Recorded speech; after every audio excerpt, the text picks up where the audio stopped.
Welcome back, Sid. Finish with that log so we can call it a morning. Otto will want to know what happened in Cosnus. I expect he'll be in the mess.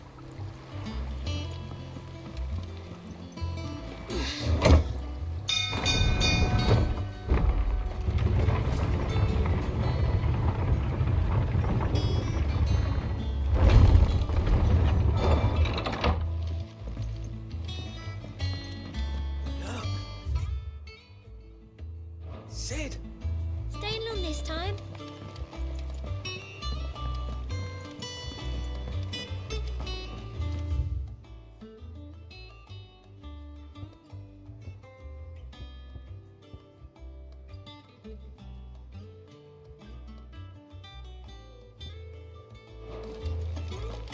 Does that one have blood on it? And what can I do for you?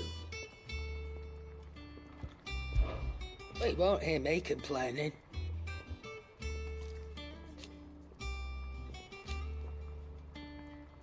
The only drawback... Still...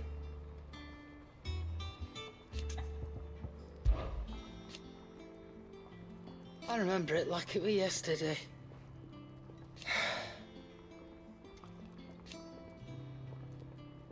You're our leader now, Clive.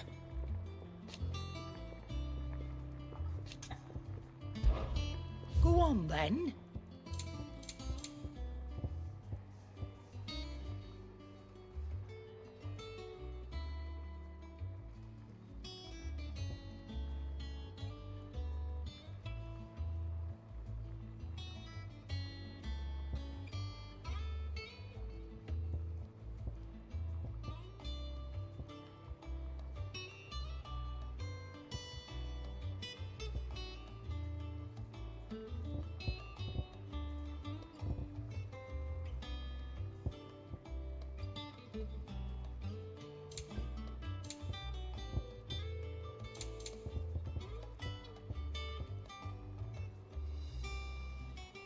Come again.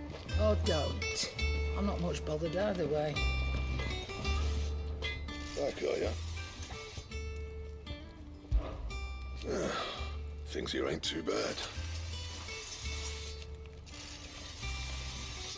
Nah.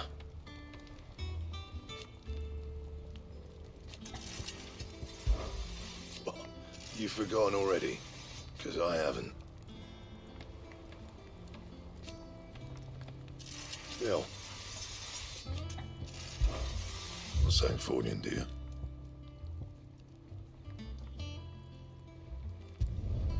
Not bad, if I do say so myself.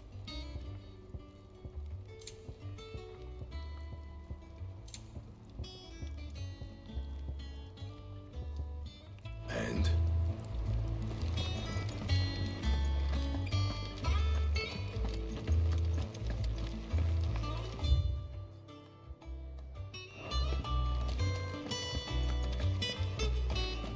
Once the hall's swept, it's over to the Tavern Crown for me. Still smitten with the serving. Well, I'm alright.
There you are, Clive. Word of your adventures arrived this morning. Victor sends his thanks. I doubt Kupka will miss the fools he sent to catch me.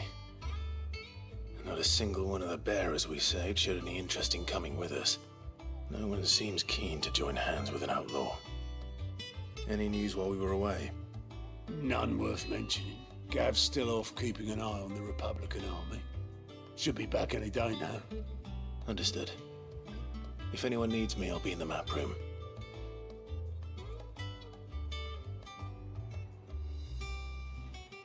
Still can't work that one out.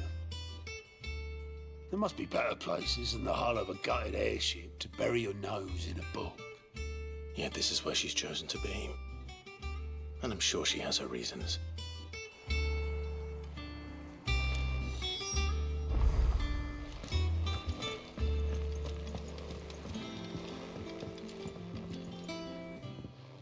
I'd trust I'm not intruding.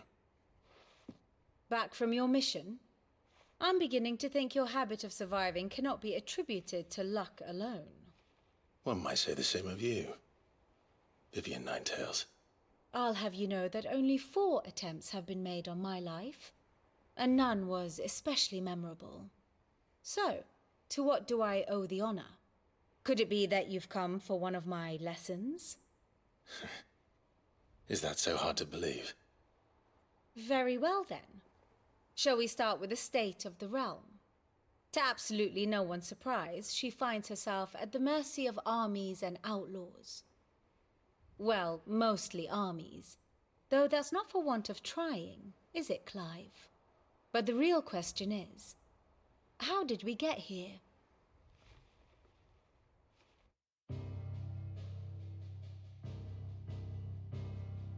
Long though Sambrek's dominion over northeastern Storm has endured, recent days have seen the Blight wrest ever more land from her grasp. For which reason she has continued to wage war on her rival across the strait, hoping to claim less blackened pastures. But Odin would sooner pawn his sword than Waloed relinquish Ash. And the Empire pays dearly for every blade of grass bent beneath Sambrequois boots. Little wonder then that Sylvester set his sights on the crystalline dominion, an altogether easier target, possessed of no less ether.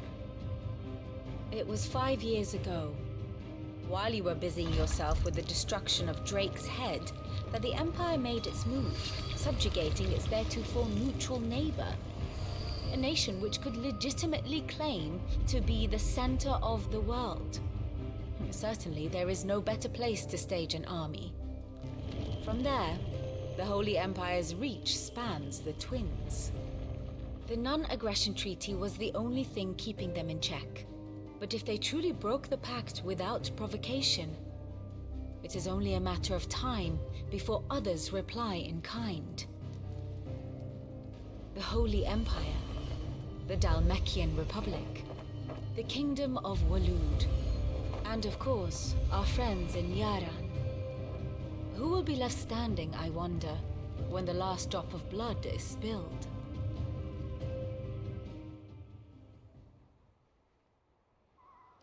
You were born in Twinside.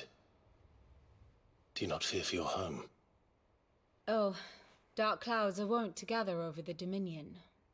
Yet in spite of it all, she has ever endured.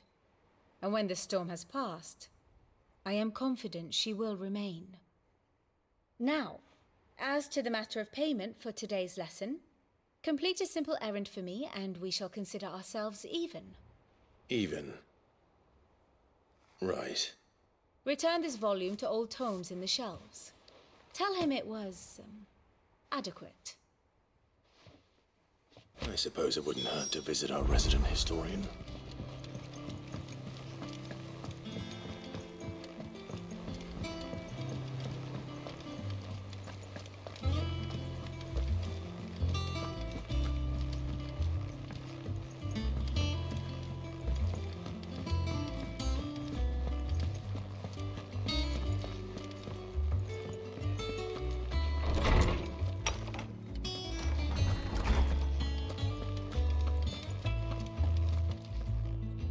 Lawsman Harpocrates.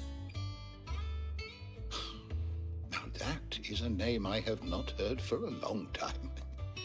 So long, in fact, I had half forgotten it was mine. Welcome home, Clive. You were missed, as always. I believe this belongs to you. Vivian asked me to return it.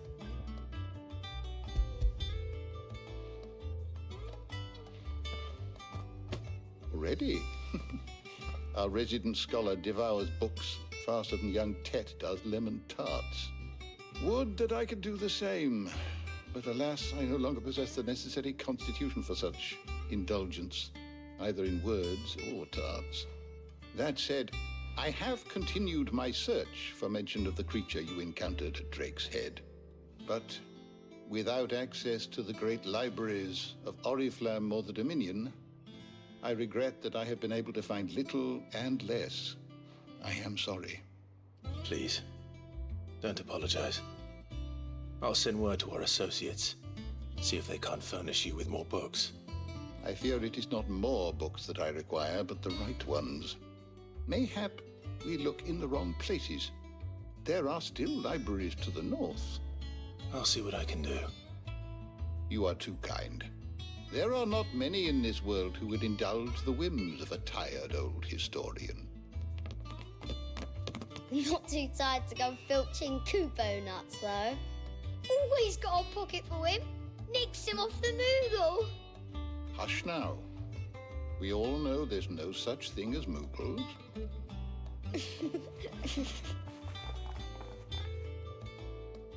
The twins seem well. Aye. Yet they laugh far too little for one so young. The loss of their parents weighs heavy on them, however well they hide it. Titan took much from us that night, from some more than others, and the wounds that remain, they are not quick to heal. Which is why we must give them all the time they need. That we must. Just as I must give you the time you need to recuperate. Good day, Clive. Good day. Gav will be back soon. I should get some rest while I can.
Not back a blink and you're already off solving everyone's problems.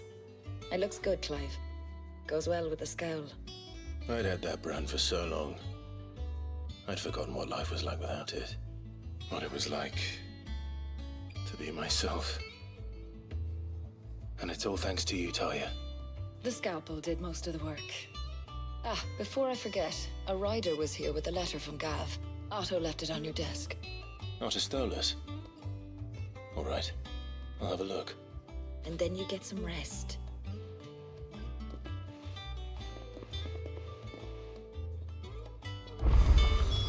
What could Gav have thought worthy of a letter?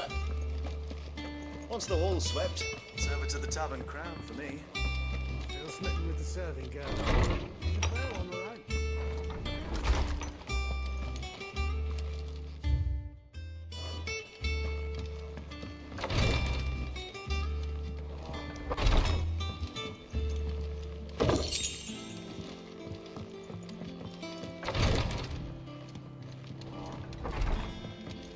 Otto was here earlier with a letter from Gav. He left it on your desk.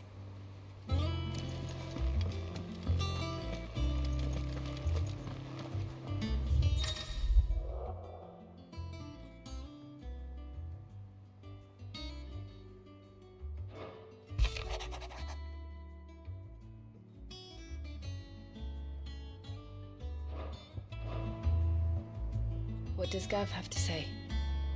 The Republican army is on the march, leaving Randalar in Hugo Kuka's charge. With him and his men occupied with the defense of the capital, they're less likely to trouble us. Good news, then. It's more than that. This is our chance, the one we've been waiting for.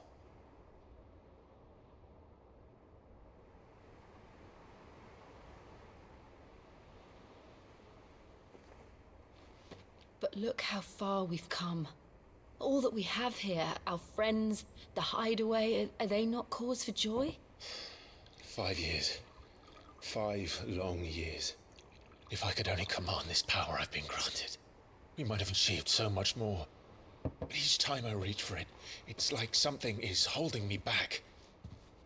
Summoning an icon exacts a price not easily paid. Your body knows this only too well. It's merely trying to save you from yourself. And every burden I cannot bear falls to you. This mission of ours has made me question everything I thought I knew. But one thing has become abundantly clear. The crystals take more than they give. In exchange for momentary comfort, we must endure a lifetime of pain, war after war, loss upon loss. And now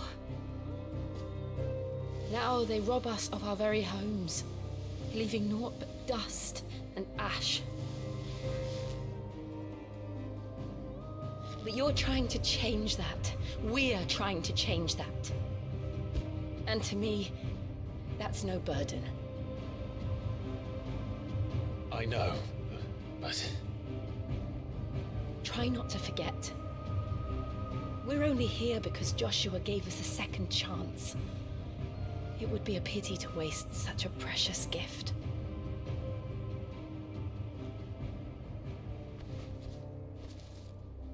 He did. He was there.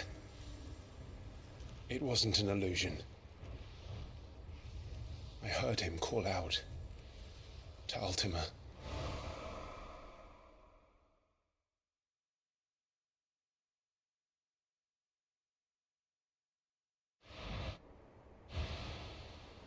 If Joshua is still alive, he'll be looking for that thing. Do you think he will ever come back? I know he will. And we must be ready when he does.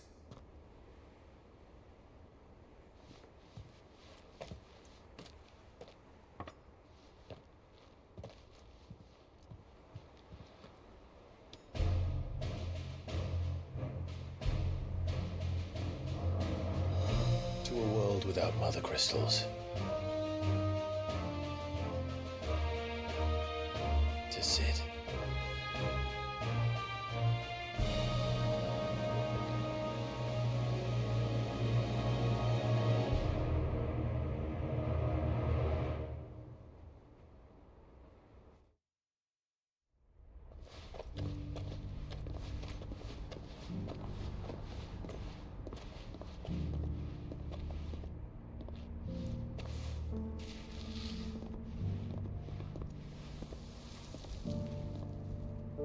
And so the North is lost. I knew that the Blight spread ever more swiftly, Your Grace. But this is far, far worse than any could have imagined. It is only a matter of time before the twins are no more.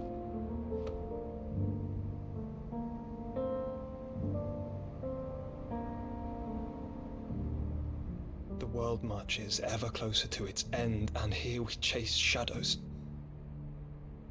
Tell me, brother, are our efforts in vain?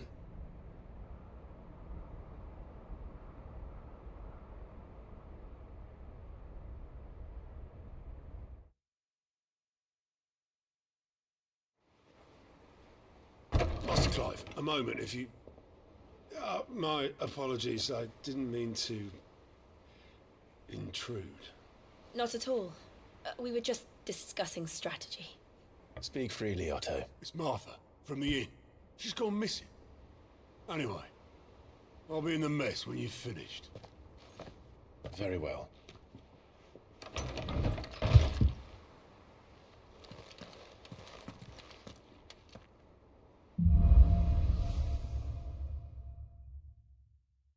What would make Martha leave the rest? If something has happened to Martha, we need to speak with Otto.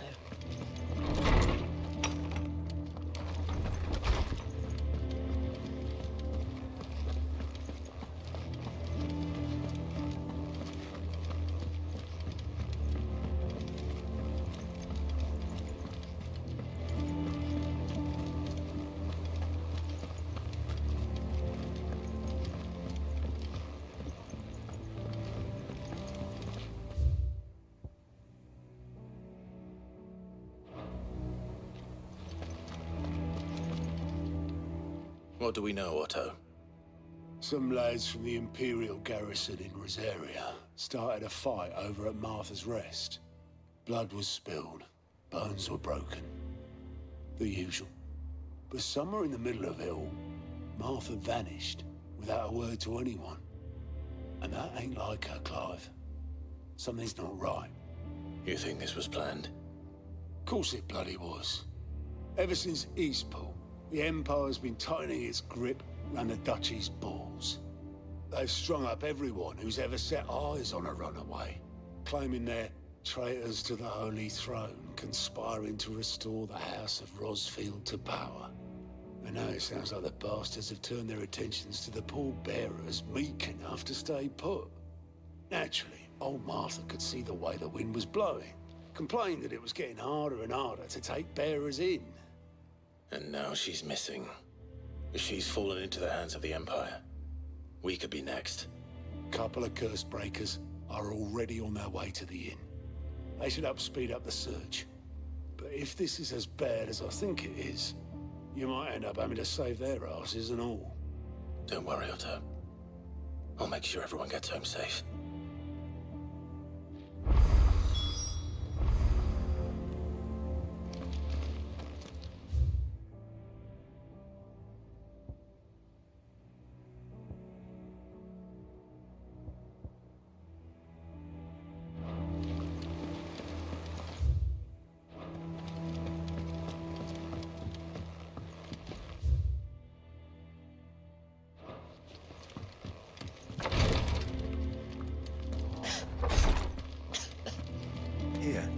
Rosaria's not so kind to travelers these days.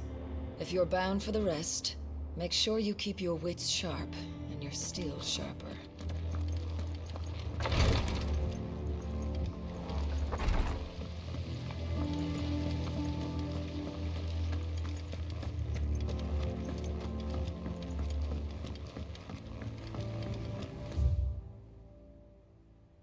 Good day to you, Sid.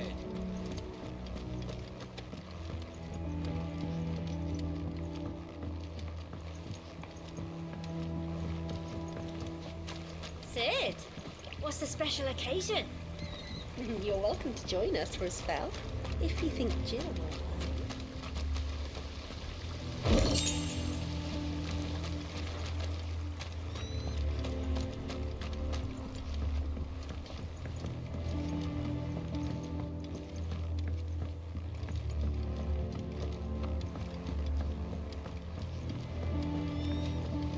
Charlie says I can't go and play until I finish my songs. Well then hurry up and finish them! We need 3 for curling geese.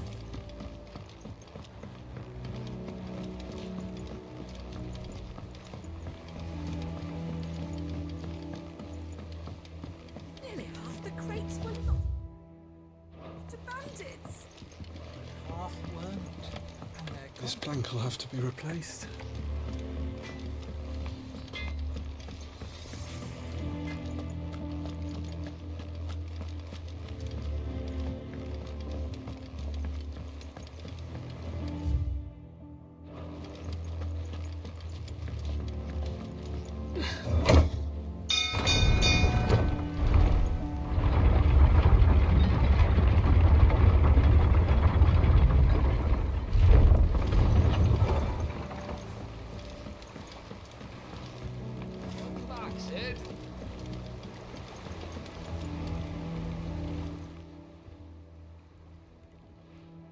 Damn blighted bilge. Is everything all right? Aside from the holes in my hull, everything's roses. The lake water doesn't agree with it, then? That's one way of putting it. And unless you got some grand scheme to suck the black from the lake like we do in the atrium, that slurry'll keep eating away at the timber like young Tet does our lemon tarts. Suppose a coat of pitch might stave off the rock for a moon or so, assuming we had any pitch, which we don't. Not any bloody more. Doubt the old tub's got more than a dozen runs left in him. Of course, Obolus. Your skiff is our only means of reaching the mainland. Without it, we'd be lost. Well, I'm glad someone round here sees it that way. To make pitch, you need pitch trees. But in case you haven't noticed, live trees are one of the 1,000 things sorely lacking in the Deadlands. Now, I'm not so unkind as to ask you to fell a faraway forest and lug the logs back here to the mere, which is why we'll be needing a suitable alternative. And it just so happens I once heard the thorny pitchers of Curltail Falls cover themselves in a sticky wax to trap birds and beetles and whatnot. Might be enough to tide me over. Sounds easier than felling a faraway forest. That's for certain.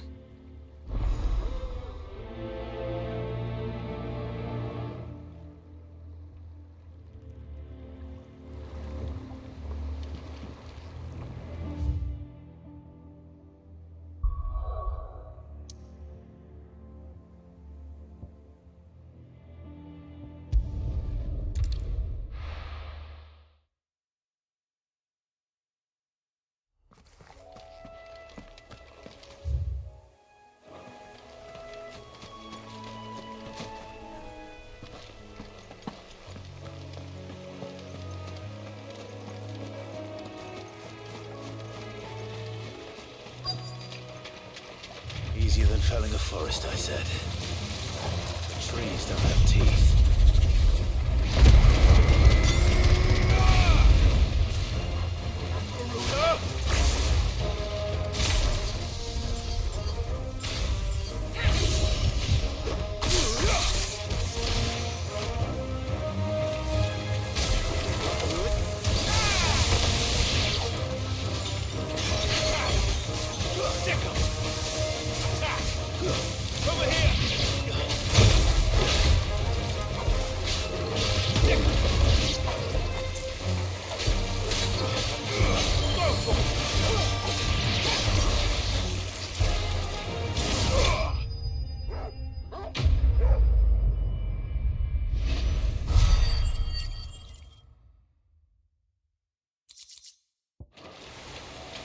Can't imagine Obolus needing any more than this. Time to head home.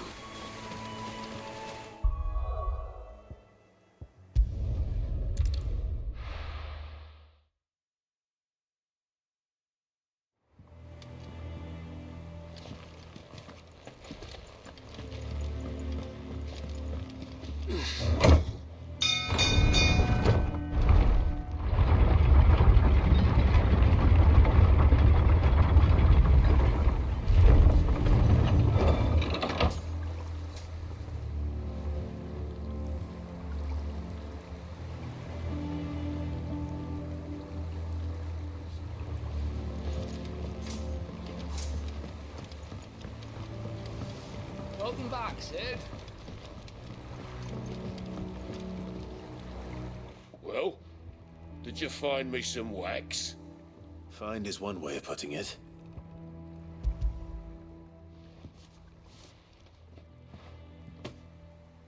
Ugh! Reeks like a chocobo's arse. I don't suppose the Argo will mind as long as he stays above the waves. Argo? So your boat has a name? I didn't know. Yeah. Same as my old man. He was a ferryman himself back before the blight came. The boat's all I have left of him. And thanks to you, he'll sail another day.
What happened here? Come on. We need to find the others. Fucking Imperials. Best off staying where we are for now, I reckon. Let's get you to a physical. Sid? What said you'd be coming? I trust you don't mind. Also thought you might need some help. And it appears he was right. You, could say that, yes. They're saying the Imperials ascended like a storm. No one was spared their fury. Martha tried to step in and calm things down, but all our efforts got her were a pair of iron shackles and a hard march. Any idea where? Judging by their tracks, they headed towards Sorrowwise Bay. To the Abbey sheltering Martha's bearers. The bastards. Jill and I will go after them. You take care of the people here. We will. But, before you go, one of the locals heard something. He said the soldiers were talking about a culling. I don't know how big this is, but it doesn't sound good. Be careful out there, Sid. You do the same.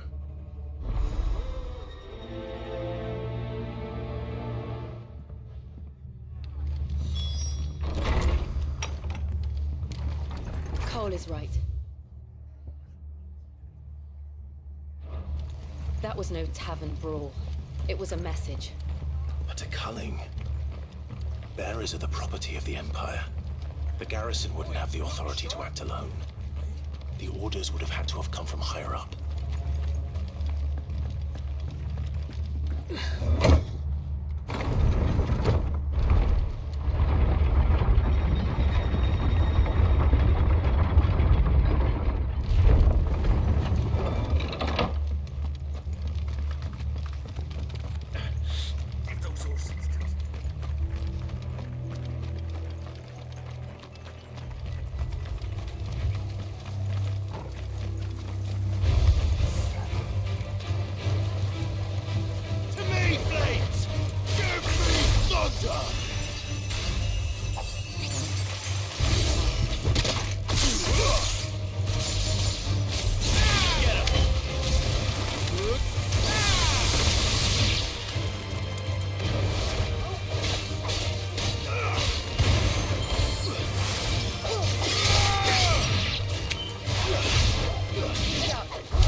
Up ahead. Martha, are you hurt? Don't worry about me. It's them at the Abbey who need you. You have to do something. Tell us what happened. What happened? The damn Black Shields, that's what happened. The Black Shields? The bastards caught wind. The abbot and I were helping bearers. They were gonna hang us both. When the sick rose from their beds, poor souls turned on the Imperials. Distracted them long enough for me to get away. Then they may still be alive. Martha, do you think you can make it back to the inn? Cole is there with the other curse breakers. I think so. Thank you, Clive.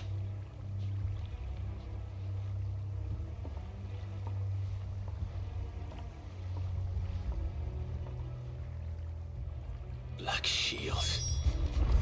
Is this some sort of twisted joke? There has only ever been one Order of Shields in Rosaria, and they fought to defend all her citizens. Seems a step too far, even for the Empire.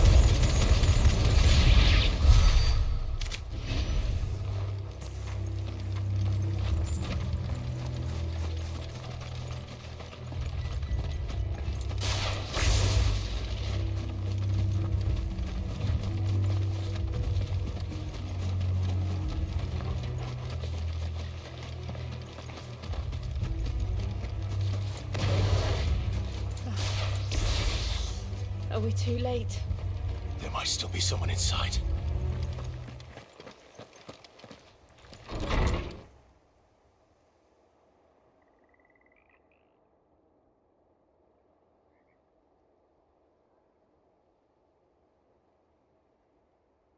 No. Damn it. I thought you lot were all spent. Murderers. They drove the bearers to this. Wait. These two aren't turned. That bitch of an innkeeper must have sent them. Colluding with the enemies of the Empire is a serious offense. And for their crimes shall they be punished. Such is the law. To dwell in darkness that we may purge the night and welcome lasting dawn. On these our swords we swear. How dare you speak those words? Have you no honor? Clive. This won't take long.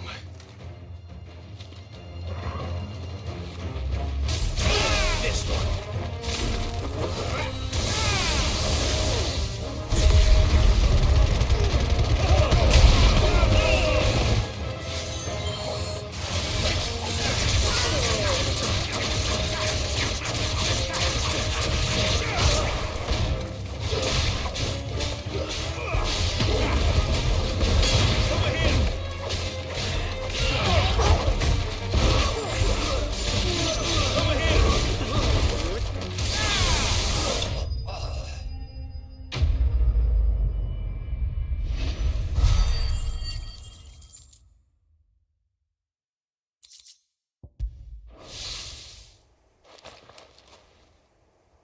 Is that all of them?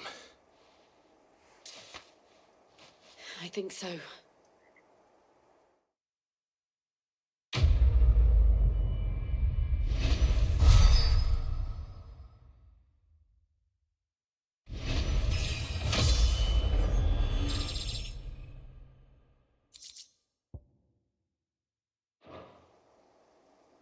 I didn't see the abbot. He may still be alive.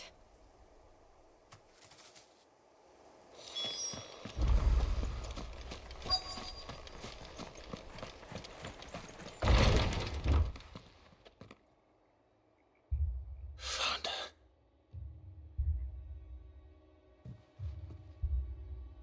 The abbot.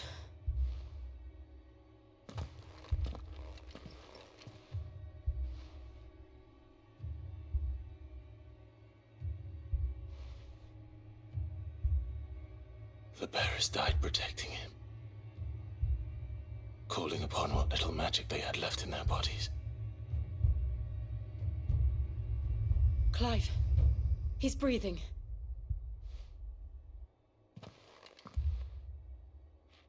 We're friends of Martha. We're here to help. Are the Imperials dead? They are. Every last one. If only that were true.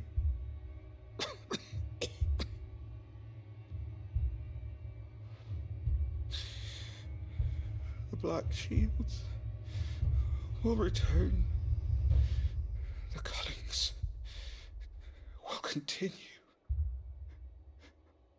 Rosaria will never be saved unless we save her. Tell Matt to beg Sid's aid and tell her this wasn't her fault. I shall. Sid, where are you? Sid! In here! We found a survivor! Clive. He's gone.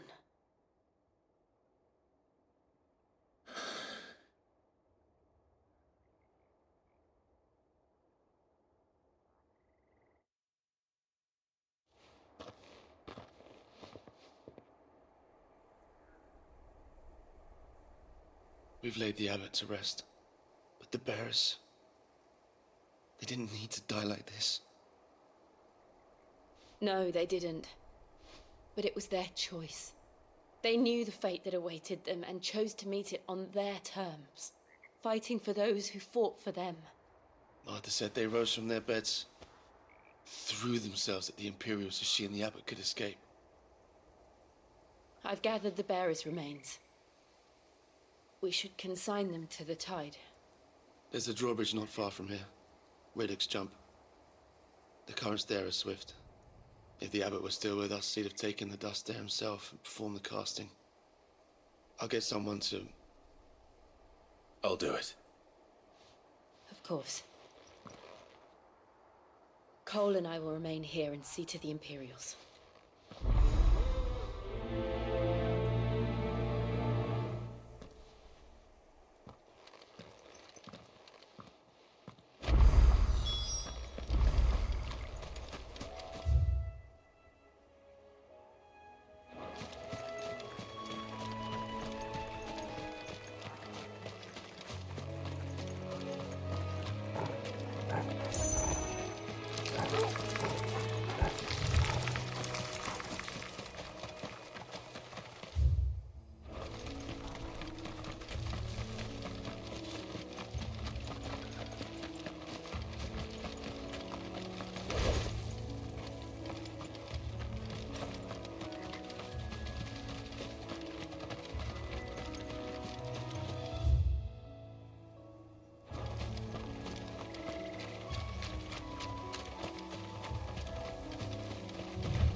Spotted us, Torgal? What am I saying?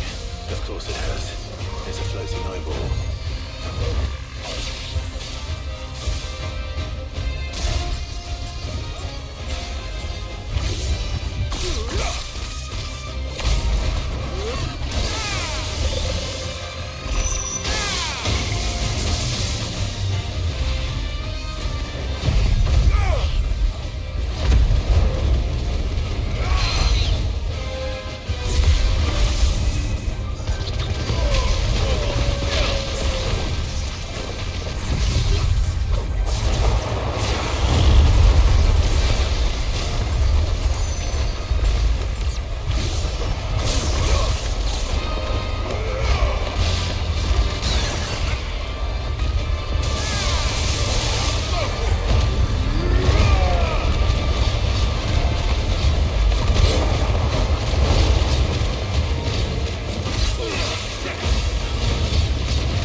Didn't see that coming.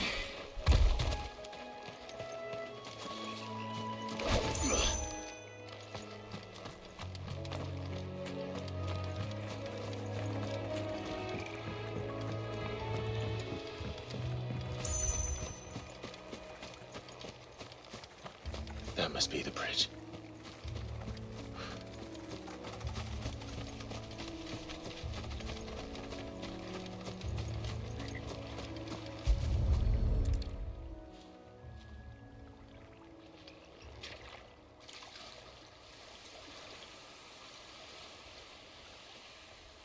So shall the waters cleanse thee of thy burden, and bear it out to sea.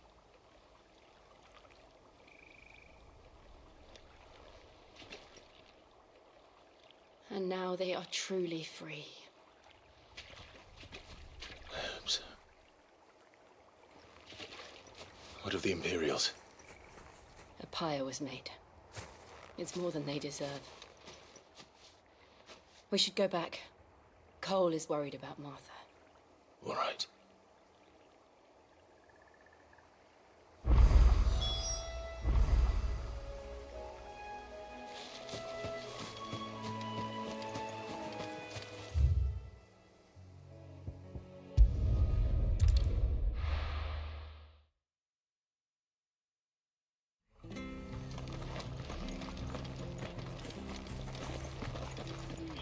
We're best off staying where we are for now, I reckon. The boys from the garrison might still be nearby. No one survived then? I'm sorry. Before he passed, one of them bade me tell you not to blame yourself. Doesn't mean I won't. Doesn't mean their blood's not on my hands. Cole said you cast their remains. That was good of you. But it should have been me. This was all my fault. How? You couldn't have known. But I did. And I turned a deaf ear to the warnings like the fool I am. The rumors started moons ago. Of black-clad devils descending on villages in the dead of night to slit the throats of sleeping bearers. But I assumed it was all just nonsense concocted by the Empire. Nothing but a ghost story meant to make folk think twice about lending a hand to a fugitive bearer. And in ordinary times you would have been right. What these Black Shields are doing is unthinkable. Which begs the question, why do it at all? My mother obviously has a hand in this. I cannot make sense of her actions. And picking what goes on in that woman's head is a job for someone with more time on their hands. Right now, I need swords and men to wield them, preferably big ones. If those Imperials think they can come in here again and threaten my people, they're in for a rude awakening. Oh, before I forget, a Stolas from Otto landed just before you arrived. He asked me to tell you that Gav has returned. Then we must as well. Will you be all right here, Martha? We can stay longer if you wish. No need. I'll be ready should the Imperials come calling. Though I wouldn't turn my nose up if you were to lend me a pair of them strapping young curse breakers.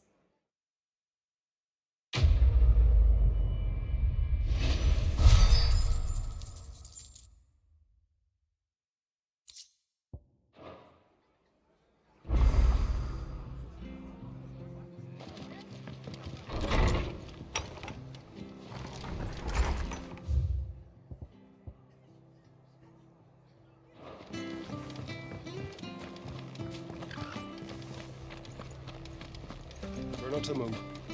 Don't make it worse. Oi! You there! Don't just pass me by! You handy with that sword of yours? Course you are. Bet you're a bloody marvel with the thing. Now, question is, are you willing to use it or not? 'Cause a flock of noble chocobos are in need of help. Chocobos? You heard me right. Wild birds? Hmm? The big ones? And not just any chocobos at that. Whiteheart and her flock are the bravest birds you ever did see. They protect travellers round these parts from bandits and the like. Chocobos? Fighting bandits? It's true. Why, they saved me from a gang of footpads only yesterday. Nasty lot they were too. And now they're back, looking to settle the score. Oh, go on then. Don't just stand there. Go and help them.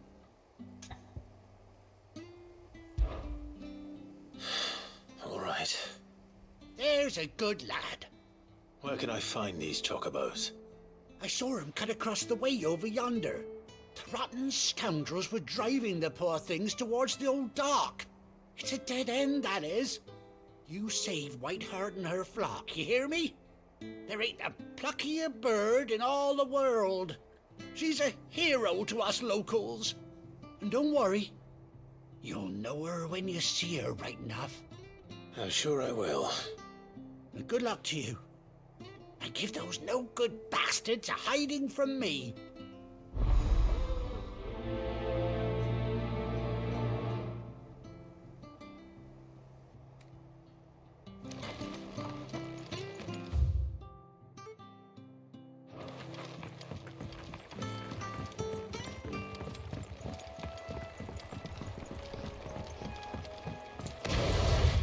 Whiteheart. That's quite a name for a chocobo.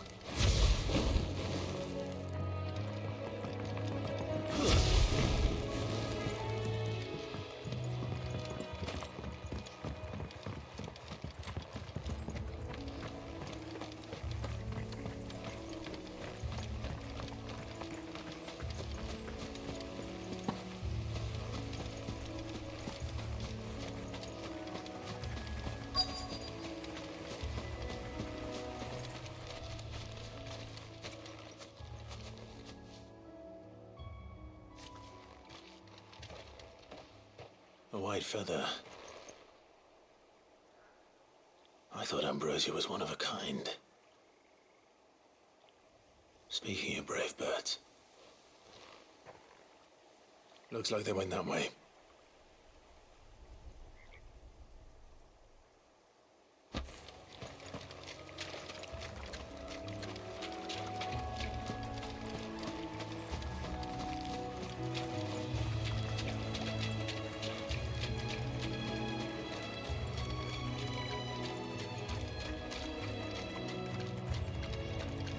These chocobos aren't going down without a fight.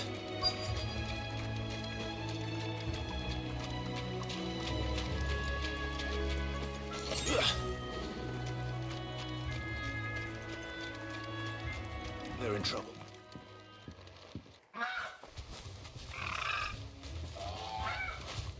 We got you cornered, Feathers. You didn't think you'd seen the last of us, did you?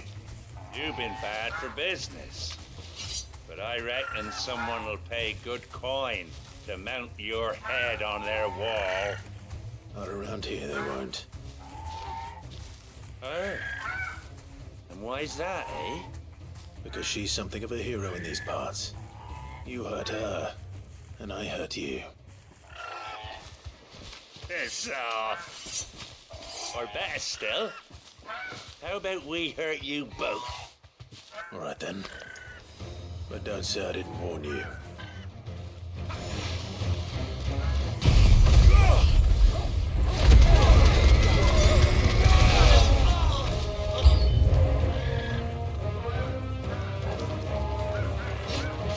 Waken winds!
You're safe now. Whiteheart, I presume.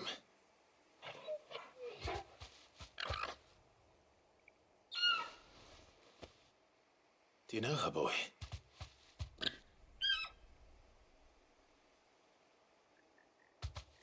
That scar. It couldn't be.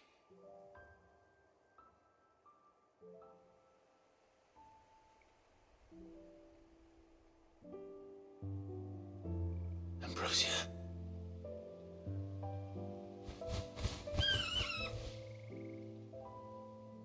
It is you. You survived.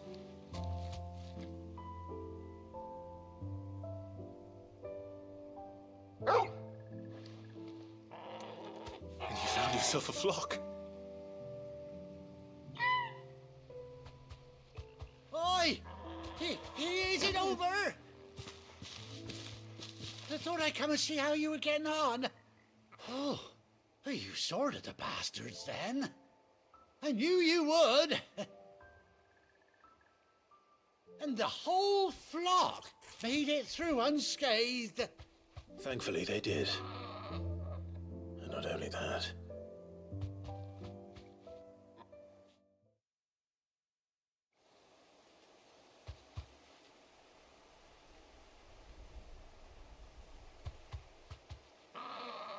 Well, I'll be.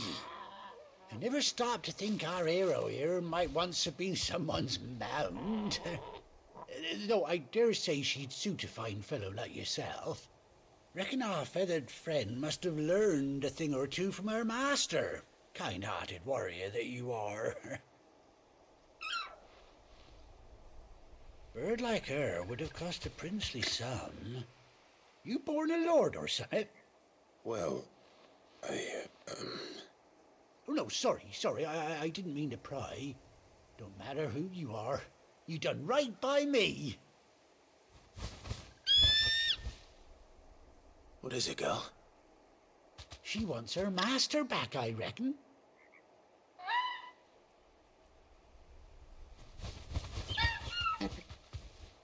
Told you. And it seems her pals agree. Is that it? You want to come with me? Well, bugger me if this ain't a heartwarming sight. The lads down the stables will be hearing about this tonight. Oh, stay right where you are.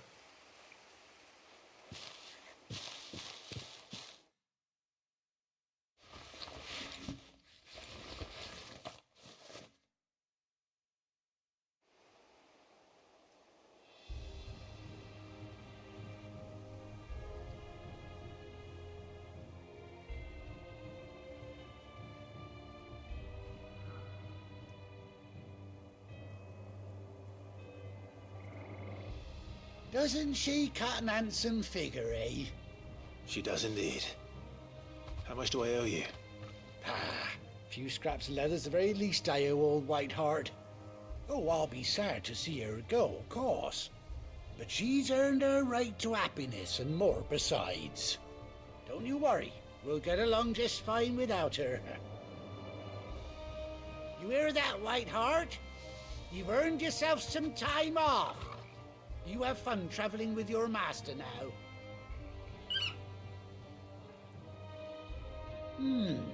You seem awful familiar now I get a proper look at you. That's it. When those chocobos swarmed my car on the road, didn't you? No, that can't be right. That fellow was a bearer. Must have been my double. Oh, must have been, eh? Oh, that'll be the excitement getting to me. Silly sod that I am.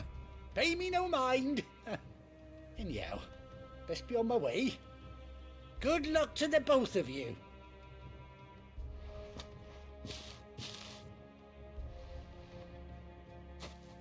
You take care of your flock for now. I'll call you when I need you.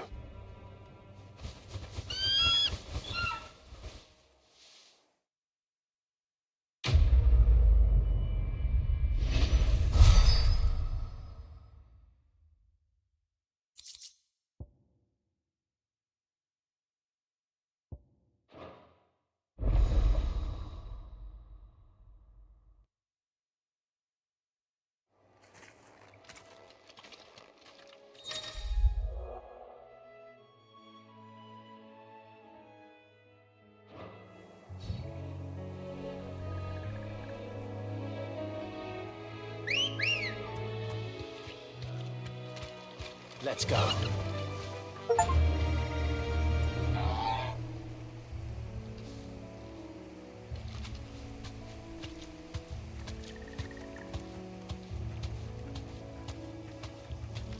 Run like the wind.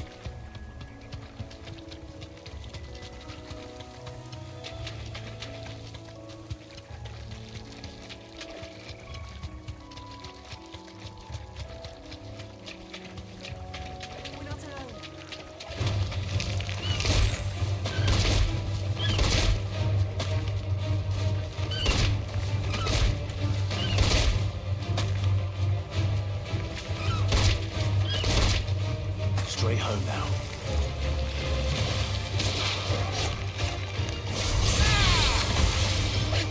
Get him! Go forward!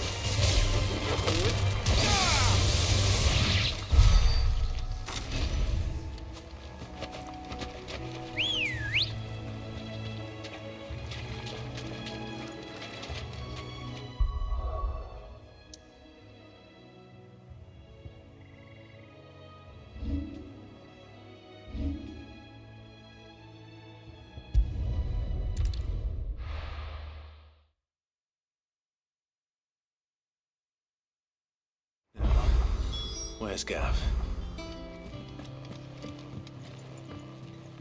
I hear there's trouble.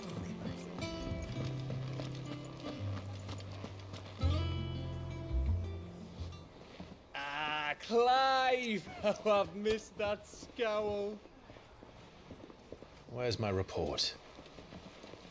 What, no kind words for your old pal Gav? If it's kind words you're after, you're fishing in the wrong barrel. Now sit down, you fool.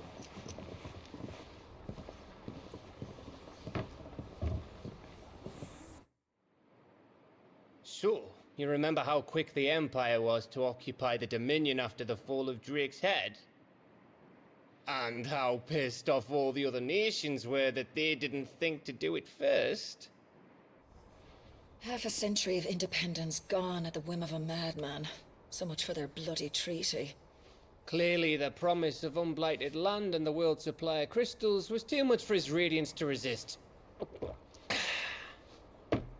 And now the Republic's finally decided to follow suit, using liberation as an excuse to declare war on Sambrek. Lined up right outside the Dominion's gates as we speak, looking to starve the Imperials into submission. And now all eyes are on the Strait of Author. While the two nations beat their shields, the rest sharpen their daggers, ready to set upon the war-weary victor.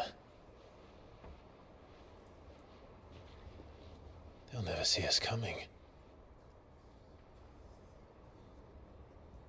It's time we moved on the Mother Crystals.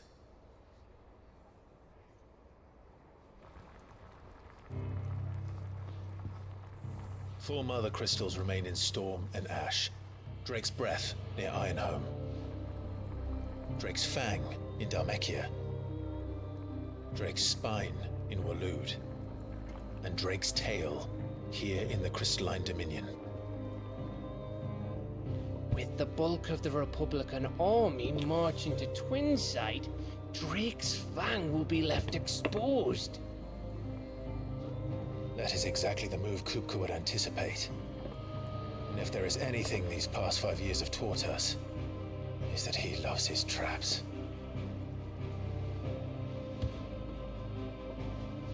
There is one place, however, where nobody will be expecting us to go. Drake's Breath. There's a shitload of sea between us and it, and I've never been much of a swimmer. I have an acquaintance in Port Isolde who may be able to help. Who's that then? My uncle, Byron Rosfield. Lord Byron Rosfield of the Seven High Houses, the trade magnate with holdings in over 100 cities. Wait, Rosfield. And you're a Rosfield, of course. My uncle's name gave him his start in the world, but it was his acumen which earned him his fortune, along with a handsome fleet of ships.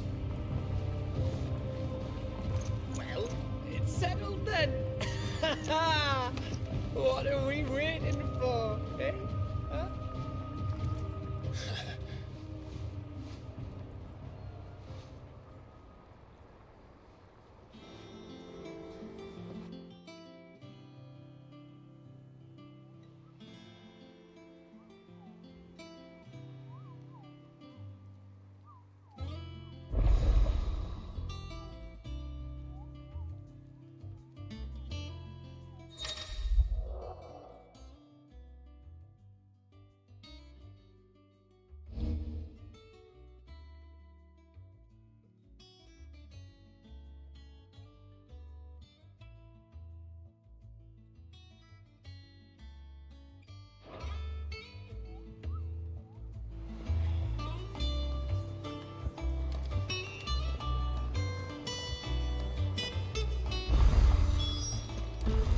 What are we waiting for, indeed?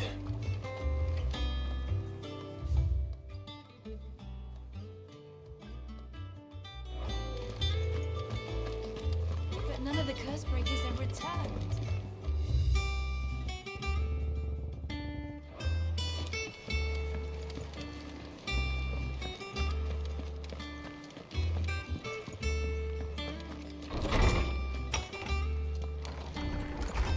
Everyone used to live in the sky.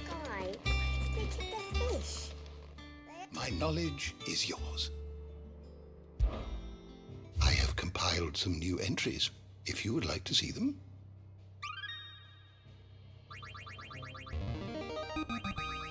I have quite the find for you today.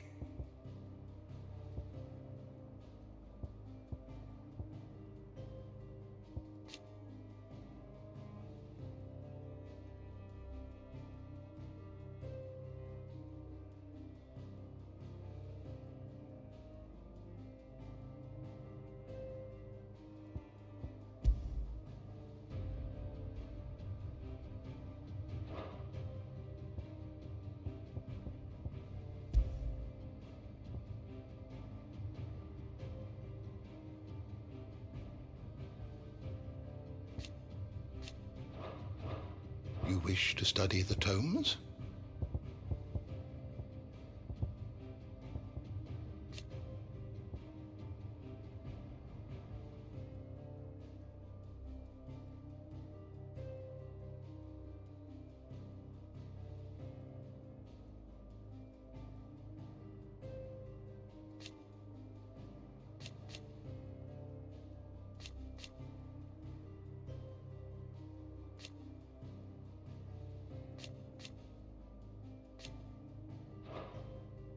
The door to the shelves shall ever be open.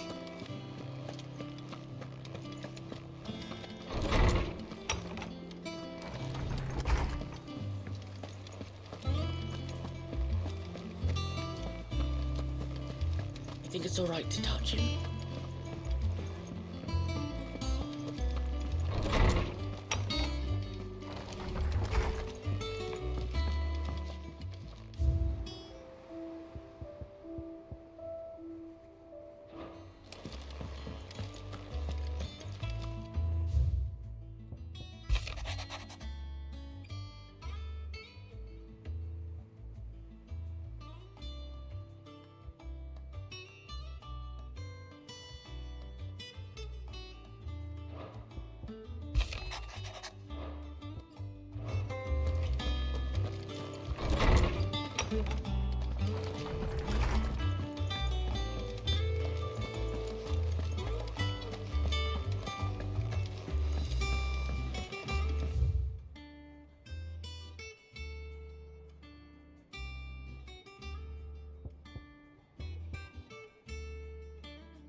That room's as ragged as... So Martha's all right. Yep. And how may I assist you today? How may I help you today?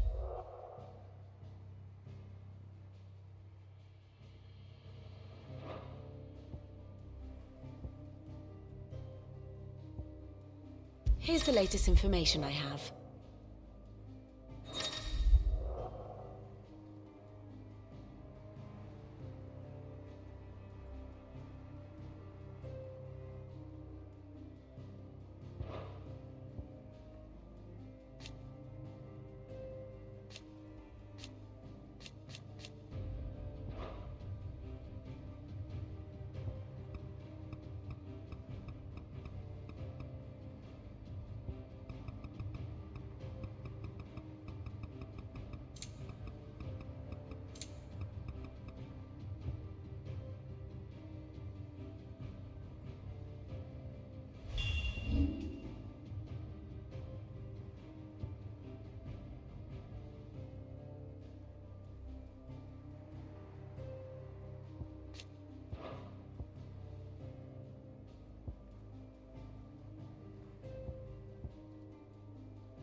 Study it well, Clive.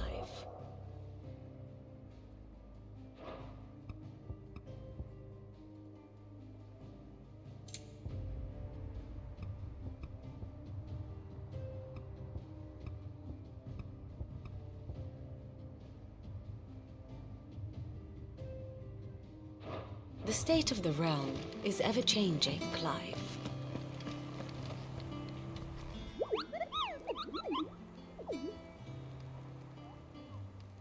What's the matter, Nectar?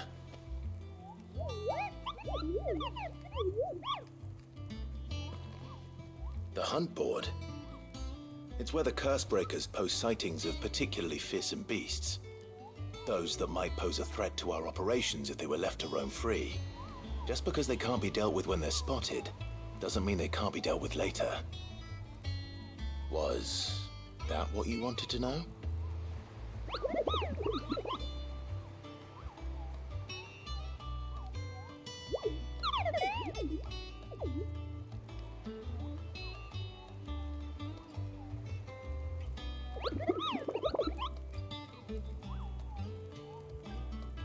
Right. Well, leaving your mightiness aside for the moment, the people of Alastia are going through a lot already. What with the Blight and the war, the last thing they need is ungodly fiends terrorizing them on top of everything else. So if the Cursebreakers are too busy to help, then perhaps I can. Or at least I can try.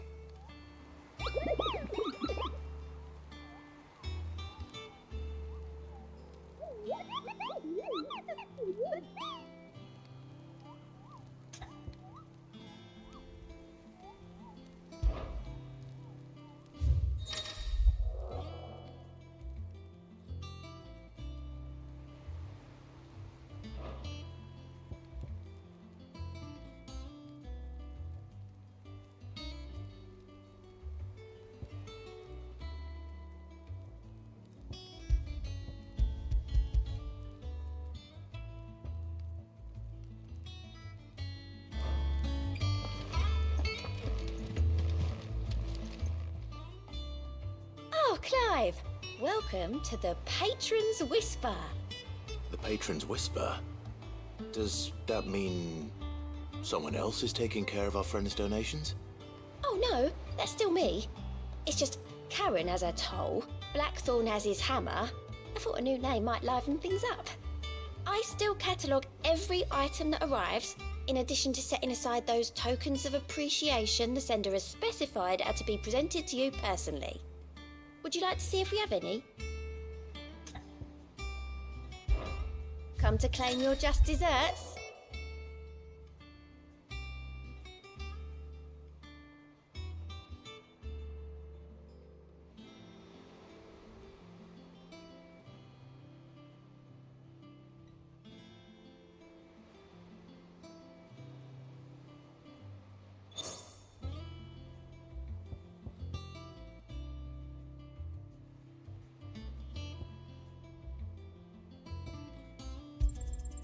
All yours.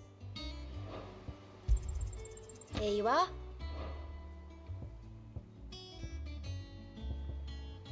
All done? How are you doing? Anything catch your eye? Seen enough?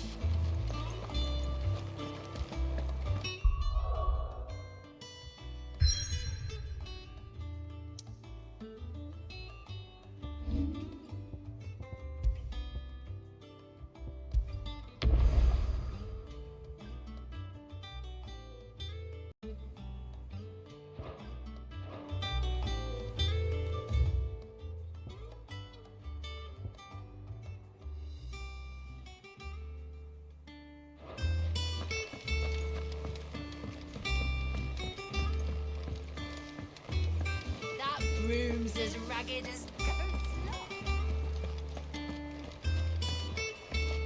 I hear there's trouble in Rosaria.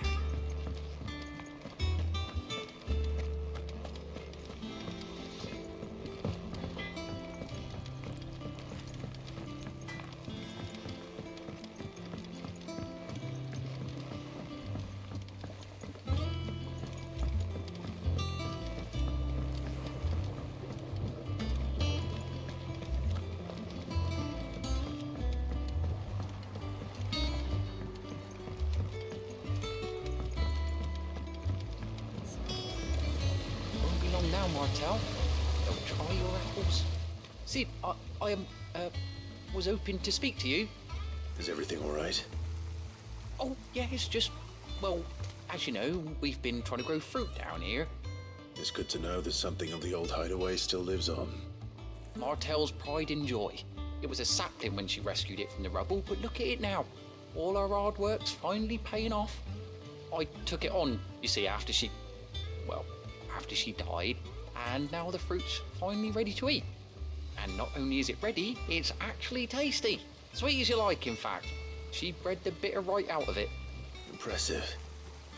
And welcome news to more than a few, I'd say.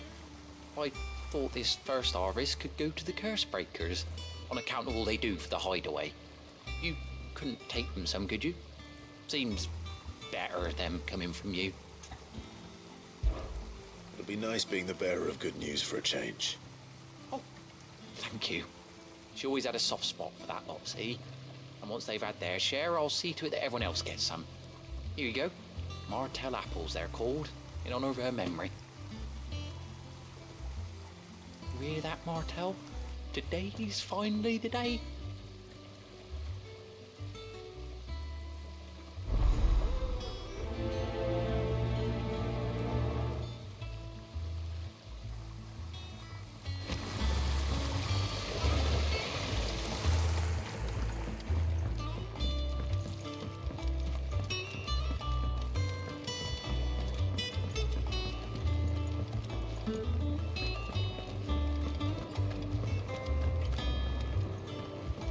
How much water can a flower drink?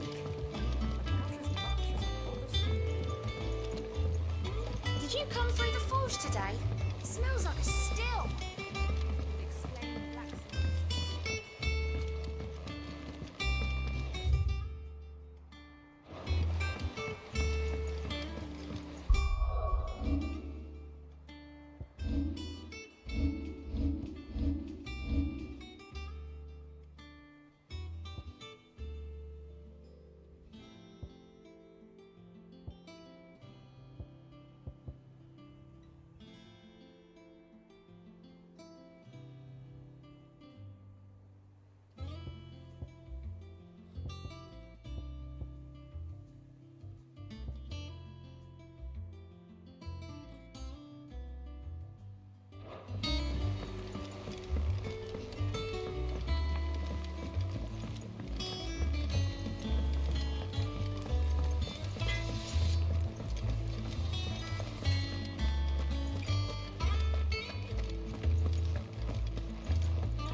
You two look like you could use something to eat. Here, courtesy of Martel.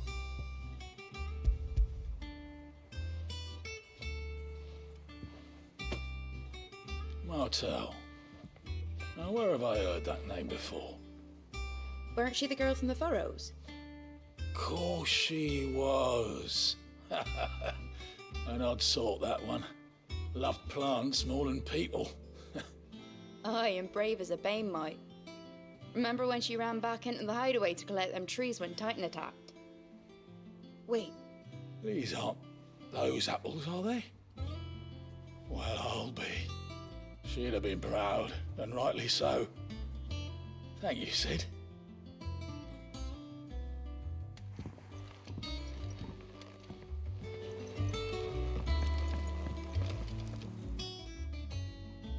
A gift from the backyard. For your service.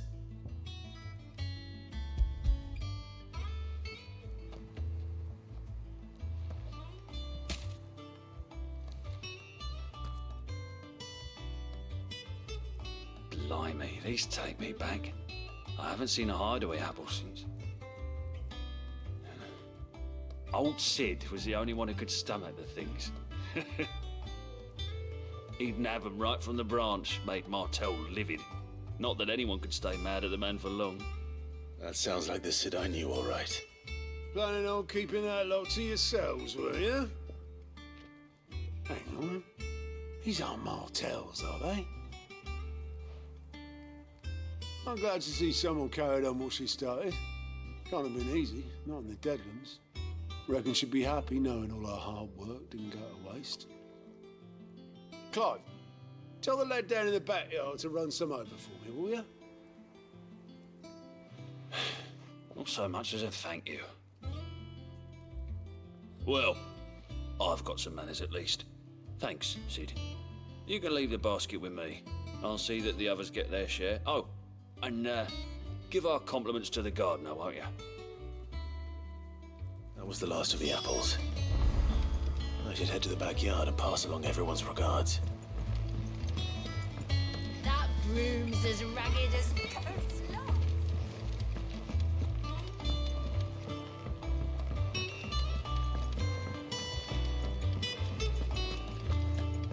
You think it's all right to touch him?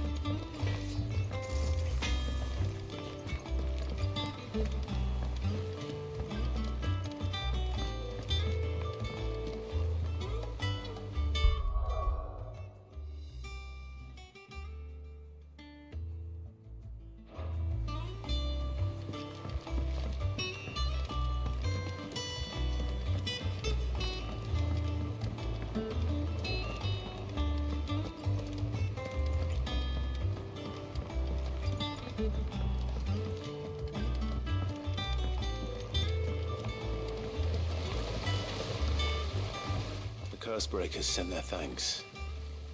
And their compliments. They were clearly very fond of Martell. They remembered her. After all these years. I suppose she was very kind, even to a tongue-tied lummox like me. You were one of the good ones, Martell. Why did you have to die? She put everything into her work. She wasn't going to rest until we had fruit sweet enough to enjoy. And now we do. When she died, I named a sapling after her. And now it's a full-grown tree. Martell lives on through the fruit it bears. And through you. Her dream would have died with her, had you not kept it alive. That's something to be proud of. I didn't do anything really, but thank you. You're kinder to me than I deserve. By the way, Otto's expecting some of your crop. And I wouldn't mind some of it either, if that's not too much to ask. Of course not. I'll see that you're both well provided for. They like your fruit, Martell. Isn't that wonderful? I'd say it's about time we planted you some siblings, don't you think?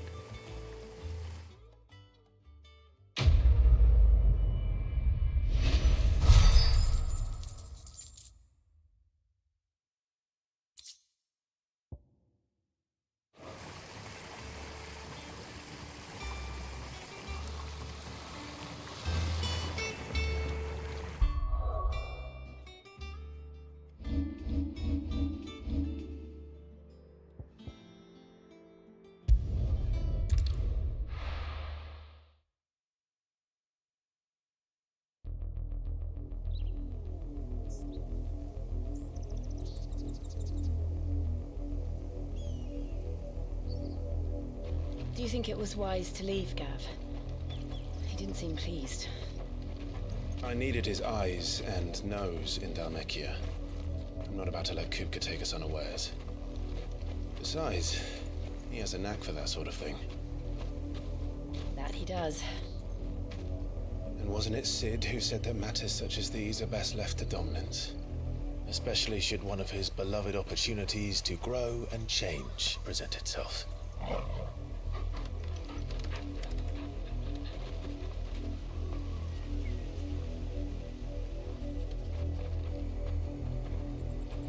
I always knew that I would return one day. Return to Ironhome. For what?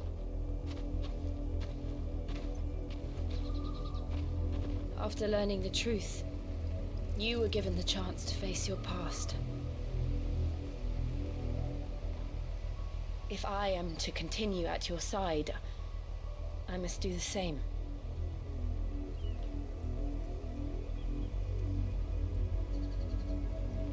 face it together then. To the end.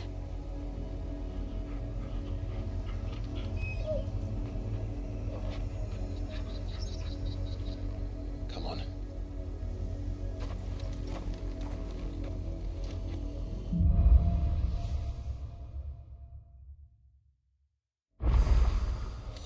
How far do you think your mother's reach extends? Will we find the same tragedy in the south as we did at Martha's Rest? More than likely. Which is why we should hurry. There are still many settlements between here and Port Isolde. We visit as many as we can and hear their stories. Starting with the village of Amber.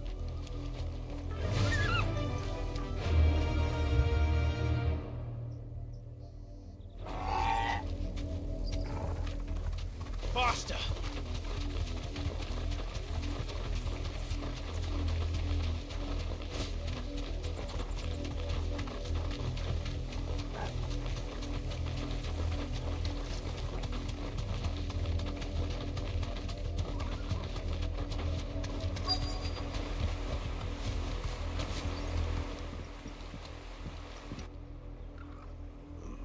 Mockery of justice is what it is. Lord Elwyn would never have stood for this. Quiet, you! Nothing, we're loyalists. Jill, look.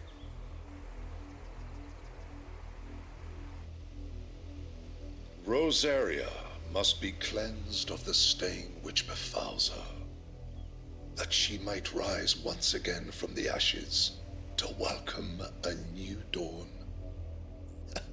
'Twould be a pity to make examples of you all, for the transgressions of but a handful.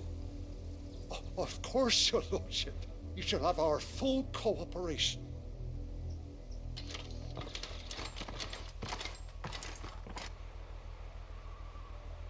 What business could the Black Shields have in a village this small? There's barely room to hide a bearer. Then they must be here for something else.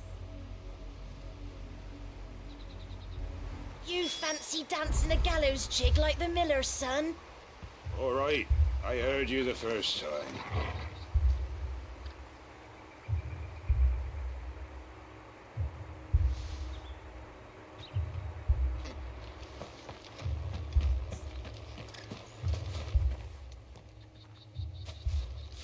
Excuse me, but what was all that about earlier?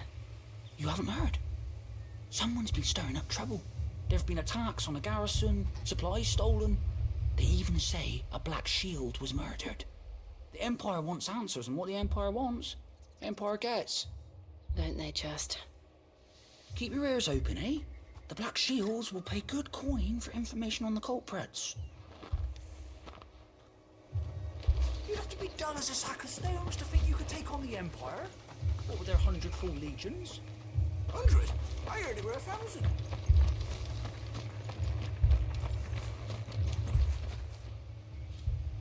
You seen him, didn't you? I'm sorry. The Black Shields. Just now. You seen him, didn't you? At least I think there was a Black Shields. Can't say I ever saw one before. Was this the first time they visited the village? What do you think? Amber's the arse end of nowhere. And they thought we might be harbouring firebrands. Huh. If only we were. I might have turned them in and become a Black Shield myself. You don't think these firebrands the Empire is looking for could be us, do you? I don't know. But we need to find out. Greetings, friend. We are travelers. I know that. What do you want? We couldn't help noticing those Imperial soldiers who were here earlier. Don't you go telling these strangers a thing. I speak for the people of this village, and we have nothing more to say to you. You are to leave Amber and never come back. May I at least ask why? I don't know who you are or what brings you here, but your presence puts us all in grave danger. The Empire is a harsh master. Its demands are great, and its justice swift. But as long as we keep our heads down and pay our tributes, we are left alone. Some might call it submission. But if it will spare my people the Viceroy's wrath, then I will gladly submit. This village will not become another East Pool. Then we shall be on our way.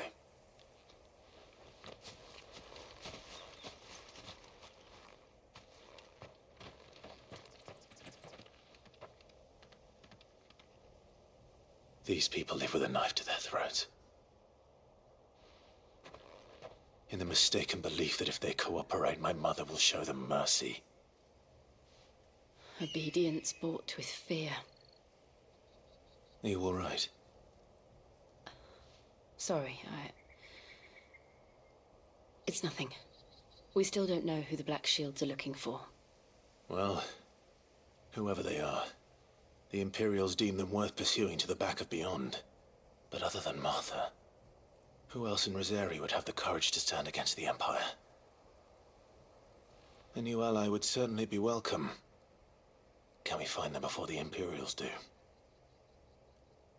Perhaps the next village will yield more answers. Perhaps.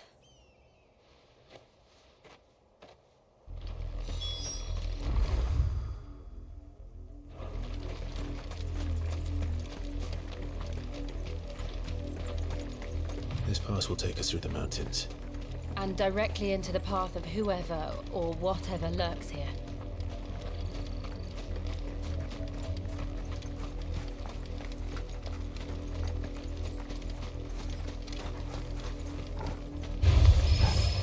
Ever since the auditory, we've seen more and more of these echoes. What do you think is waking them? The mother crystal's collapse. I have an idea. You're not going to like it.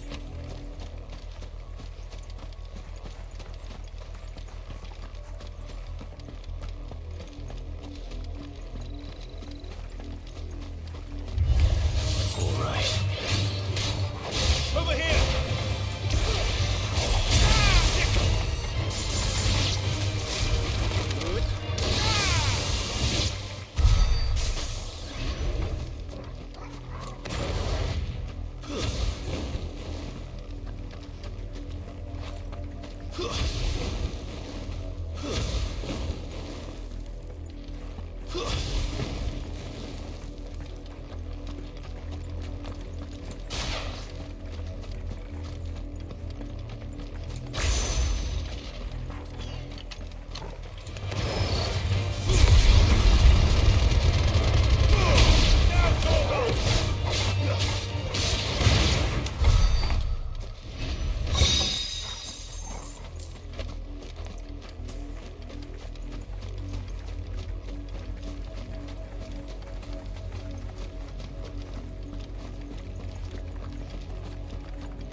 More of my mother's men.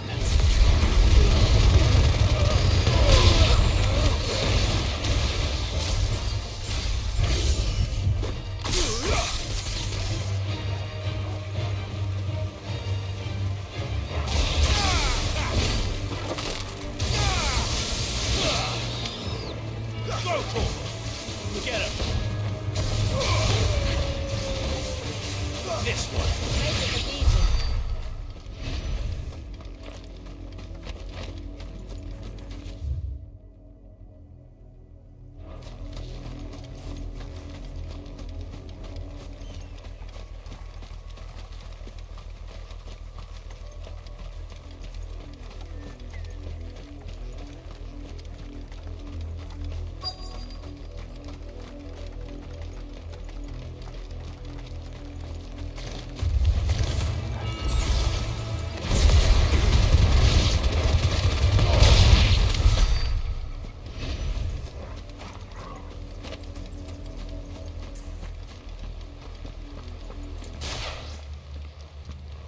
Blood, Clive. And still wet.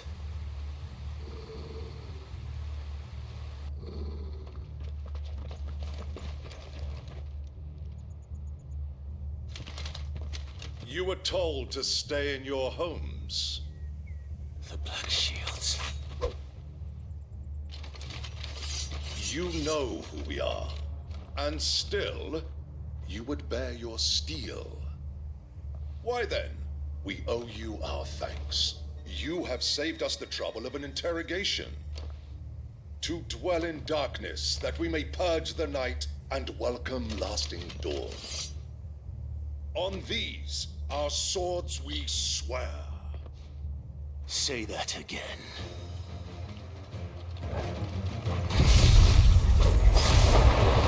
I'll show you a true secret of Rosaria.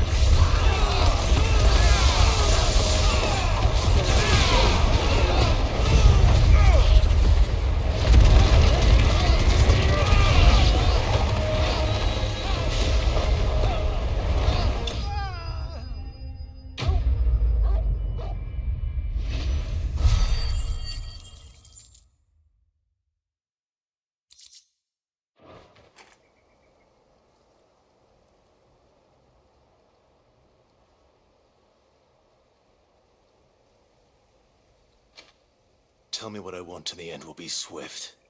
Who are you looking for? Why, you. We come bearing a message. Your friends have been found. The branded you freed from our camps. They await you in Ordeal. Guardians of the Flame.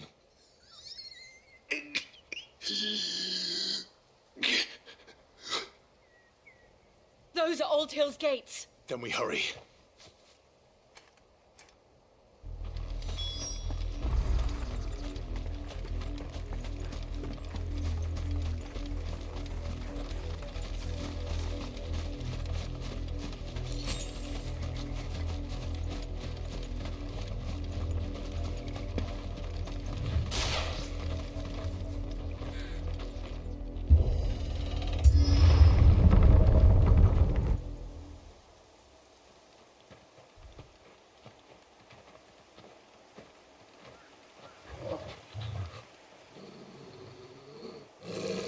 Find something, boy. Death.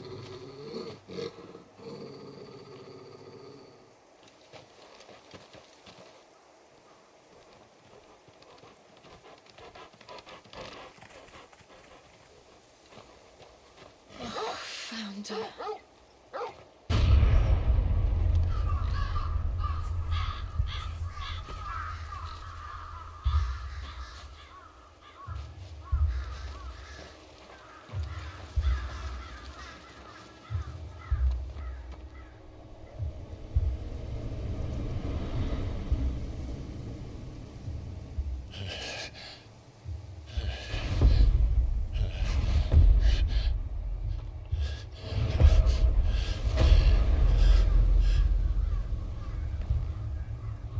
This was my mother's doing.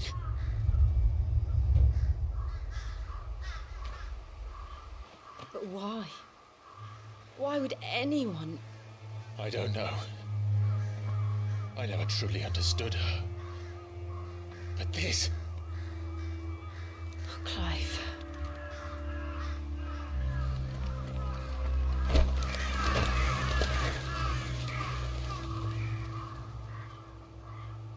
I will learn what madness drives her, and I will end it.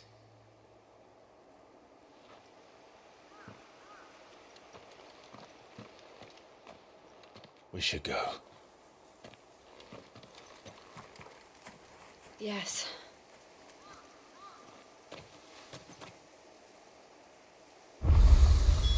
We can't leave them here like this. We won't. But if the Black Shields have made it this far south, they may already be in Port Isolde.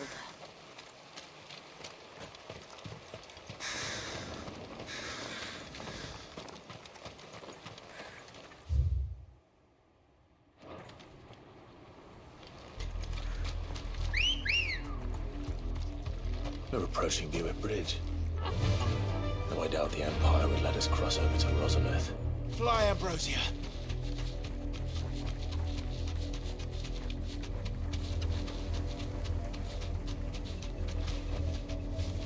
stables, Carl.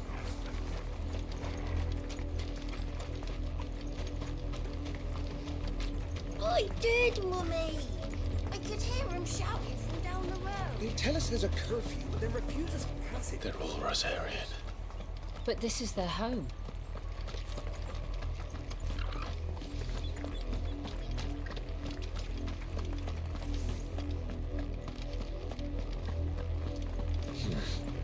Not here. Ambrosia won't help me here.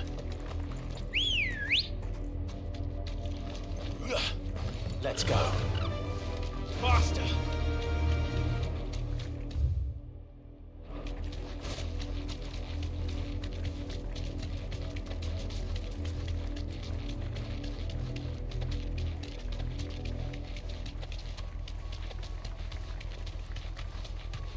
The Lazarus. What happened to this place? My mother happened. The nobles who lived here didn't stand a chance. Let's hope my uncle fared better.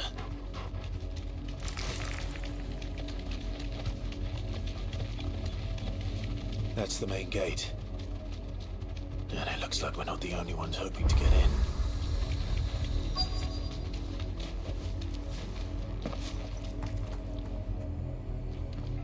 Let us pass! My children are starving! Have mercy.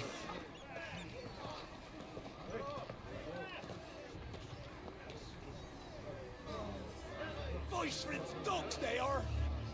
You can't ignore us forever! Let us in or we'll die on your doorstep! Better out there than in here! More than enough damage! Fuck off! Hang the chinless bastards! Those crystals belong to us all! I said, where you filth! Back to your stalls! Cut you down where you stand! Destroy it! No chance of slipping through unnoticed. We'll need to find another way in.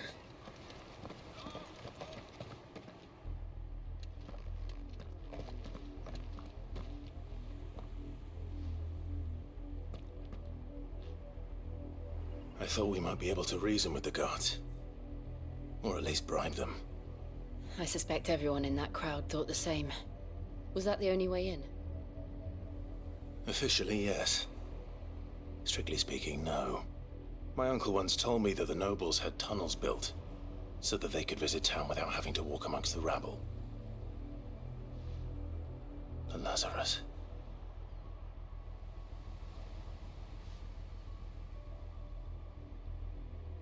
We'll find our way into the city there. If you're sure. The entire place looked abandoned. Do you think it's safe? As long as it is abandoned.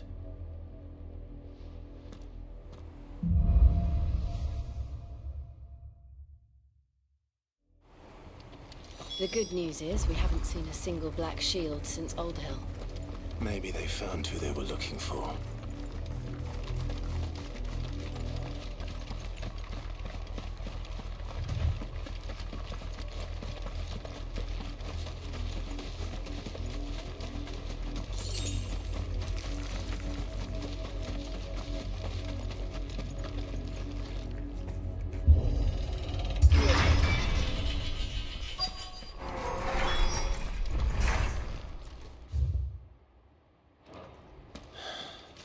This is nothing like I remember it.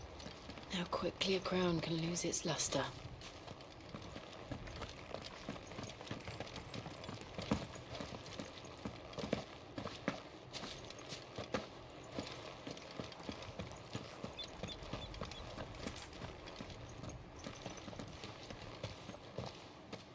Not abandoned then. Oi! Visitors!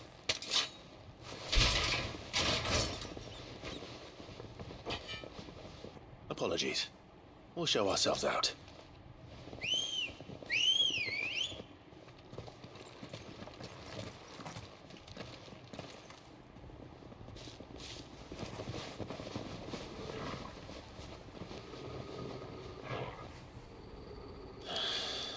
Or not.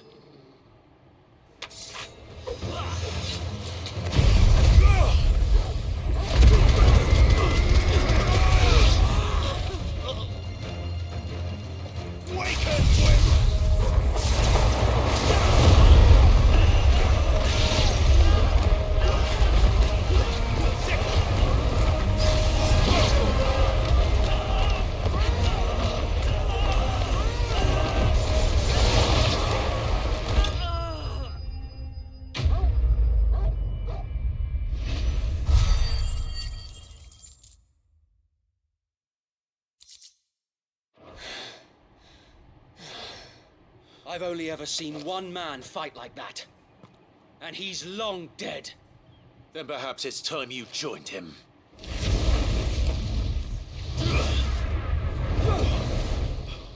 The blessing of the Phoenix. It can't be. I was there when you died.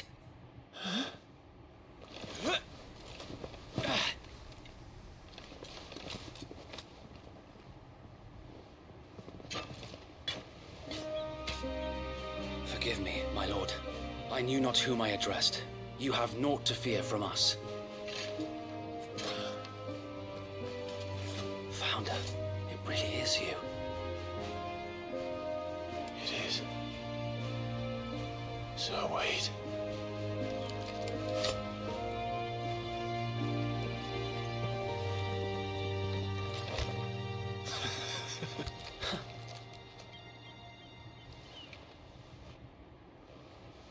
We can speak inside.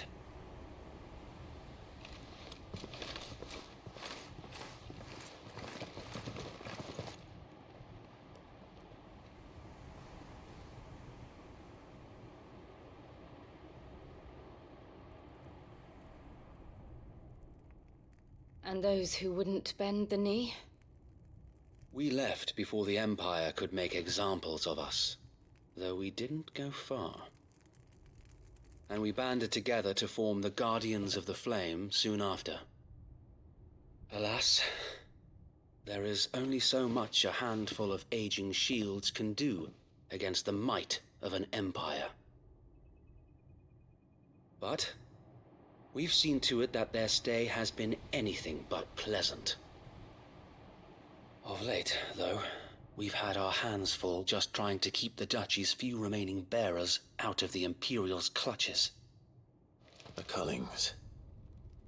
We saw what happened in Old Hill. Aye, the foul work of the Black Shields and their mistress. You mean my mother?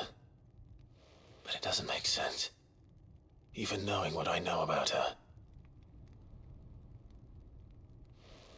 Her hatred for bearers was no secret, but she wouldn't have been ignorant of their value to the realm. No offense, my lord, but in case you haven't noticed, the Lady Annabella couldn't care less about the realm. She barely even cares for her own home. That much has been plain since the slaughter at Eastpool. And, since granting the Holy Emperor a new heir, her obsession with bearers only seems to have grown. As to why, I don't know. Maybe she can't bear the thought of anyone having the power to challenge her beloved son. Her son. Sir Wade, the Black Shields have broken camp. They march in full force for Buick Bridge. Then so do we. Make ready.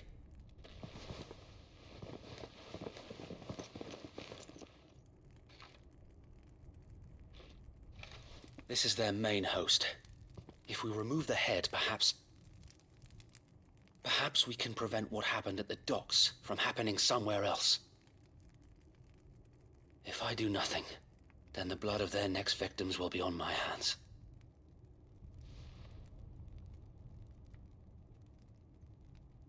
Yours and ours. We too have witnessed the crimes these men who dare call themselves shields have committed in my mother's name. It cannot be allowed to continue. We must put a stop to this madness. We must. So let us go with you.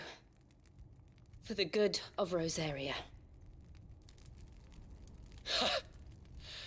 I was hoping you'd say that.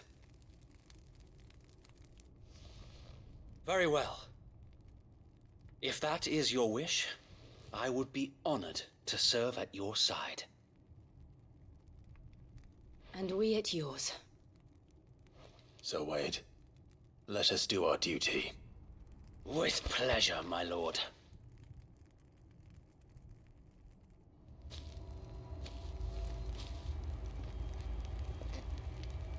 I imagine this endeavor will require more than just our wits. Then let's hope Sir Wade has a good quartermaster.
least you're not dead. Archduke's son. What is it you require?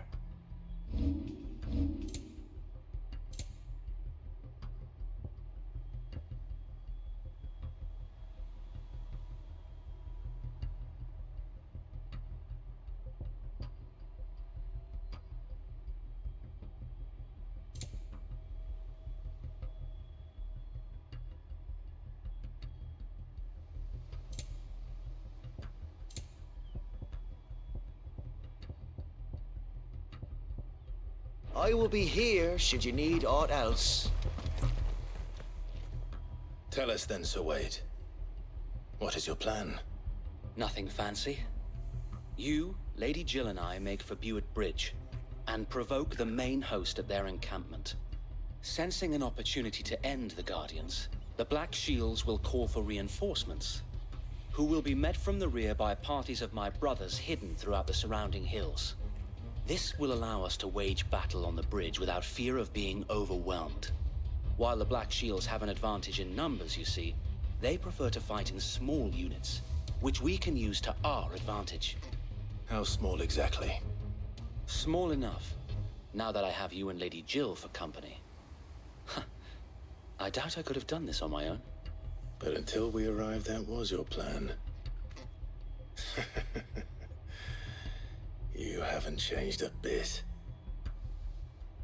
So Wade, the bearers from Old Hill have been laid to rest.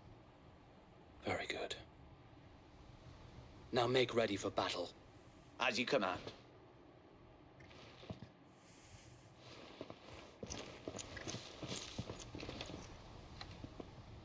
Thank you, Sir Wade. Perhaps now they will find peace. There is but one thing which will grant them peace. Putting an end to the Black Shields. And so we shall.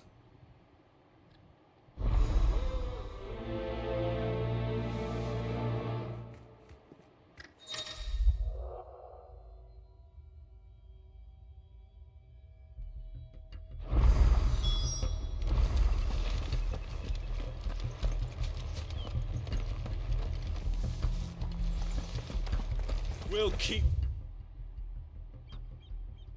from the bridge. The blessing of the Phoenix go with you. How long have you been pursuing the Black Shields? Since they burned their first village. We tracked down the bastards responsible and fed their corpses to Stillwind. Suffice to say, that got their attention. It's been a game of cat and mouse ever since.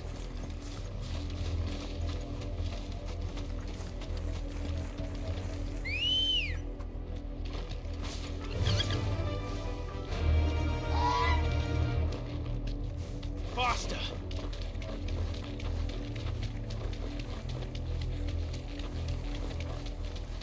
I got me sideways. Come along now. We'll find another place. The bastard lucky. There they are. On your command, my lord. You deserve a rest.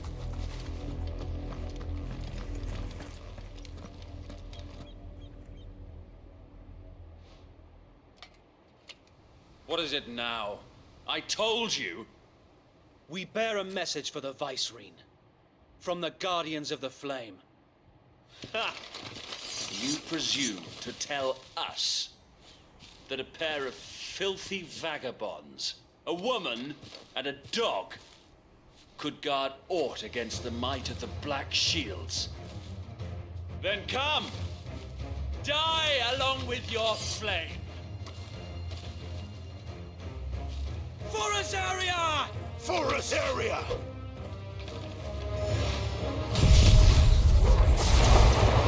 Your petty revolution ends here.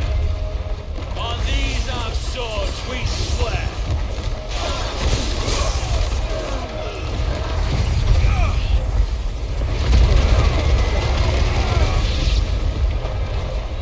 Bloody hell! Reinforcements from the far bank! Another wyvern to fight their battles for them.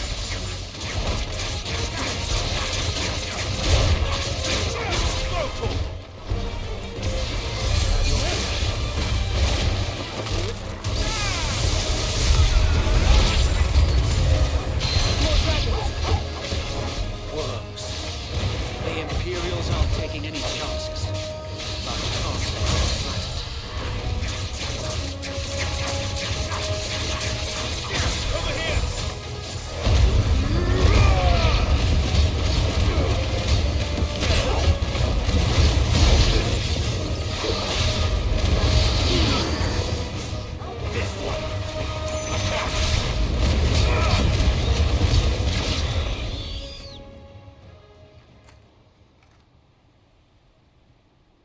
A noble stand, albeit a misguided one. In taking it, you have but proven our point, that this land is in dire need of cleansing.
I don't see any more. Nor do I. The plan worked. It did. It bloody worked. We sent every last one of the rotten bastards straight to the mud! Lord, perhaps this will be enough to stop the Cullings. For the time being, at least. Perhaps. Though I doubt my mother will take this loss well. She'll move swiftly to see her minions' ranks replenished. And then it will all begin again.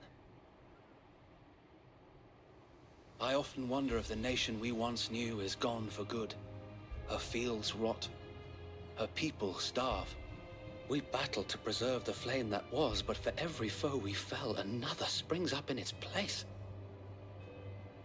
Yet be that as it may, it is still our home, and we must fight for it. As we always have, and always will.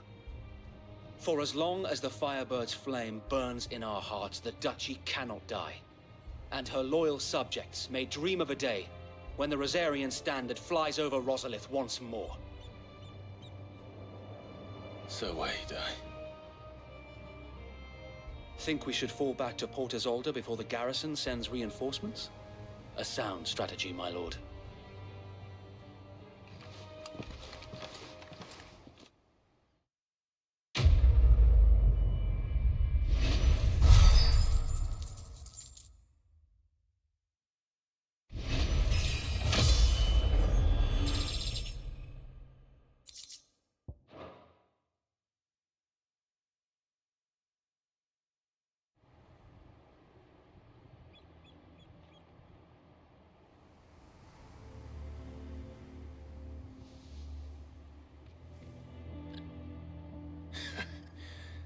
And how long has my uncle been funding you and your comrades' endeavors? Since the beginning. Lord Byron was the first person I turned to after forming the Guardians. And had I known of this tunnel back then, I wouldn't almost have been hanged by the city guard for trying to sneak over the wall. I suppose a formal request for an audience would have appeared suspicious. And appearances must be maintained. Were the Vice-Regency to catch wind of Lord Byron's involvement in our movement, they'd seize his estate and send him to the gallows, where he would be of no use to anyone. And so, though it sickens him to the soul, he plays the part of the loyal lord, knowing that one wrong move might prove his downfall. It is why he remains ever vigilant. Don't be surprised if he refuses you an audience, especially since you're famously dead. Then I will have to think of a way to prove that I am neither wraith nor wrongdoer. I might have something which could help with the latter. It's the mark of the Guardians. Display it, and those who love Rosaria will know where your loyalties lie.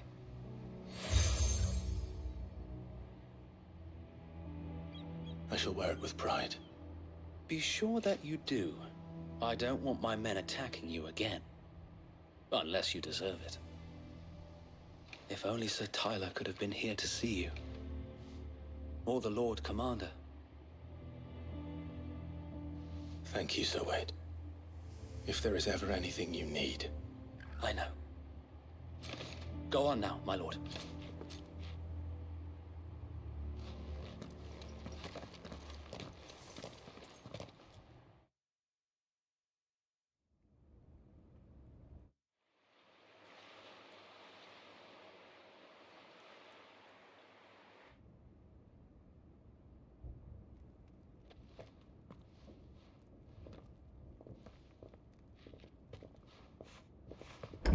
How accommodating.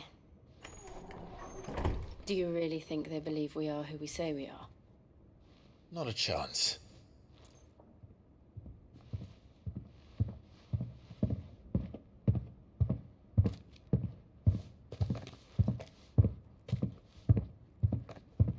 All right, I guess. My uncle believes we're imposters here to rob him. And means to string us up himself.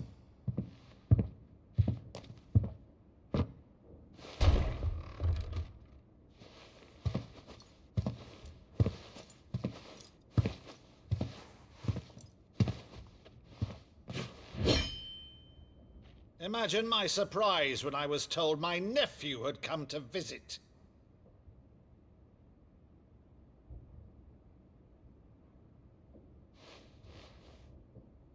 Clive Rosfield died long ago. And for uttering his name here, you shall pay with your tongue!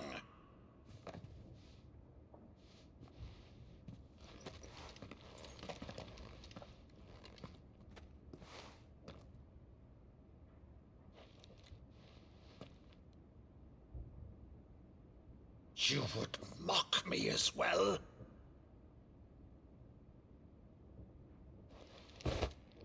It is I, Sir Crandall of Camelot, loyal servant to Her Serene Holiness, Saint Sybil the Unshod. Meadow, thou vile sorcerer, for thy crimes against church and crown, I shall have thy head.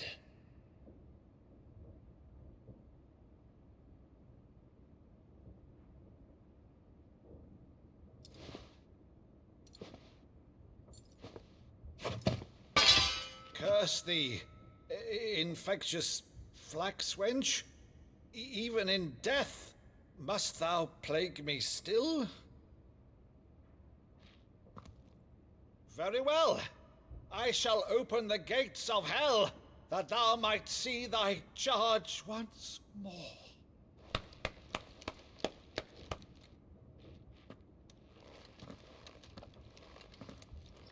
Bravo, Uncle. You're still the finest Maddo in the twins. Oh, Clive, my dear boy, it's really you.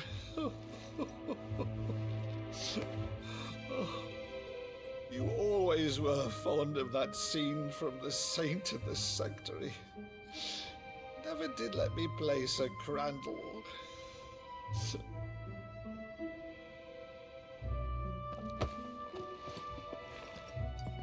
I have a favor to ask, Uncle Byron. Rutherford, inform the kitchens. There'll be guests. We dine immediately. But, Uncle... You can't very well regale me with the tale of your miraculous preservation on an empty stomach. Go on, sit.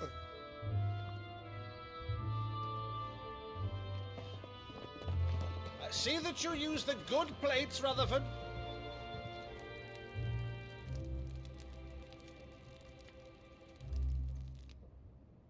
So you arrived late to one of her cullings, did you? Since becoming Vicereine, Annabella has been a constant thorn in Rosaria's side, but these atrocities are a new low.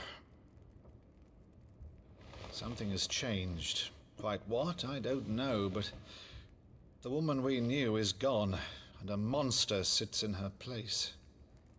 A monster?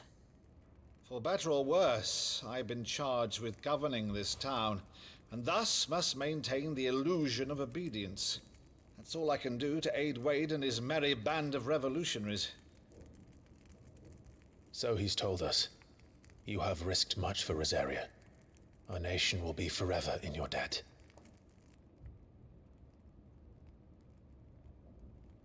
It has been 20 years, Clive. The nation your father and your forefathers fought to defend is no more. Perhaps it would be otherwise had I the courage of my brother.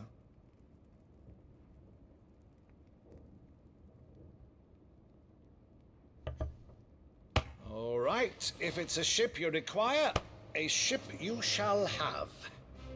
I've a galley in port, but recently relieved of her cargo. She can be outfitted for the voyage in a matter of weeks. So you believe us, then? About everything? Believe you? Ha! Only a fool would believe even half of the things you claim. But until tonight, only a fool would have believed my nephew still lived. And besides, I have it on good authority that Clive is telling the truth. Whose authority?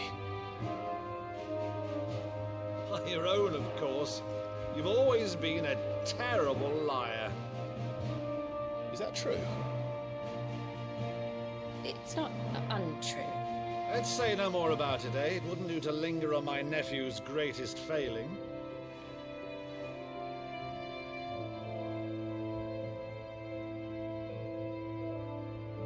The one thing I cannot believe, though, is all this about you being Sid.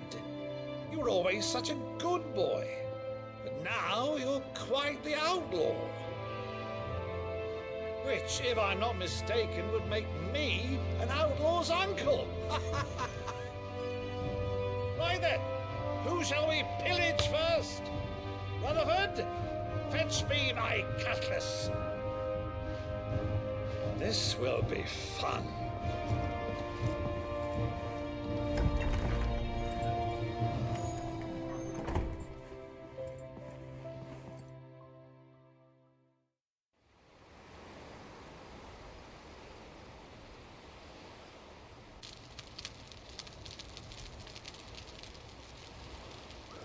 Over there. Go on.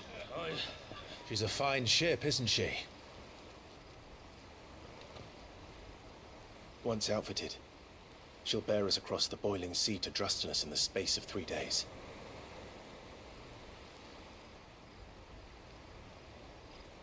Something on your mind?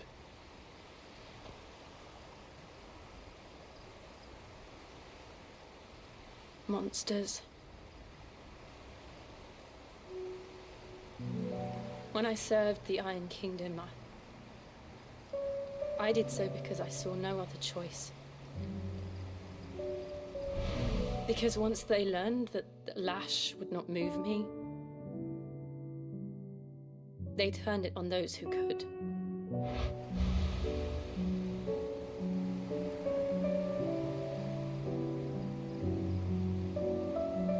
And so I became their puppet. I let them pull my strings, telling myself it was not my hand that swung the sword, but another's. I removed myself from the truth so I wouldn't feel the pain it caused.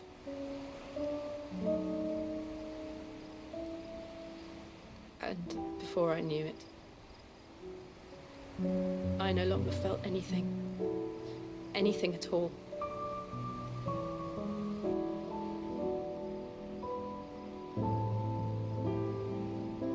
I had become a monster. Jill.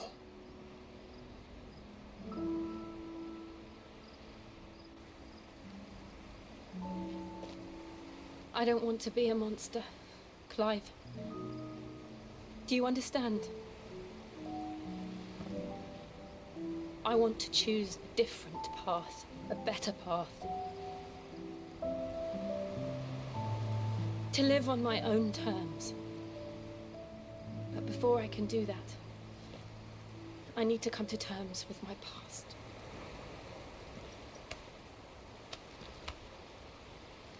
And when you do, I'll be standing there with you, just as you stood with me.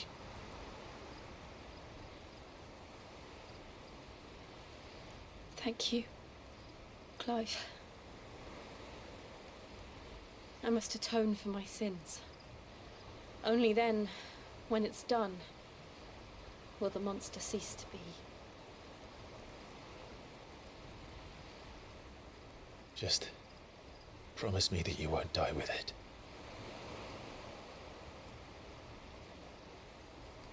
Now, let's get some sleep. The journey back to Benamir is long, and there is much to tell the others.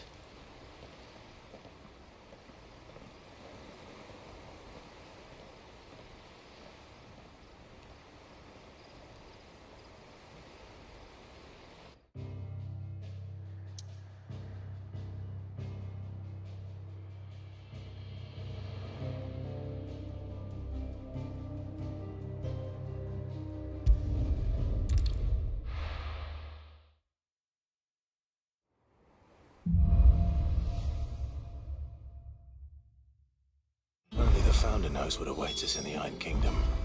But Vivian could probably make an educated guess.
Typical nobles, cowering behind. How did we never hear about these Guardians of the Flame? Same way they never heard about us, I expect. Back again, Lord Rosfield. I'm touched that you should find me such good company. It is not your company, but your counsel that I seek on this occasion. Ever the charmer. What will it be today, then? The Iron Kingdom. I need to know what to expect. You'll soon be setting sail for Drake's Breath, then, I take it. The mother crystal that rises from the boiling sea. There was a time when a true-blooded Rosarian had only to brave the waves to visit it. But then the Ironblood made their move.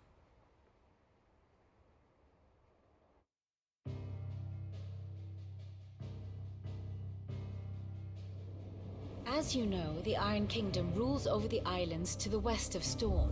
Or rather, its church does.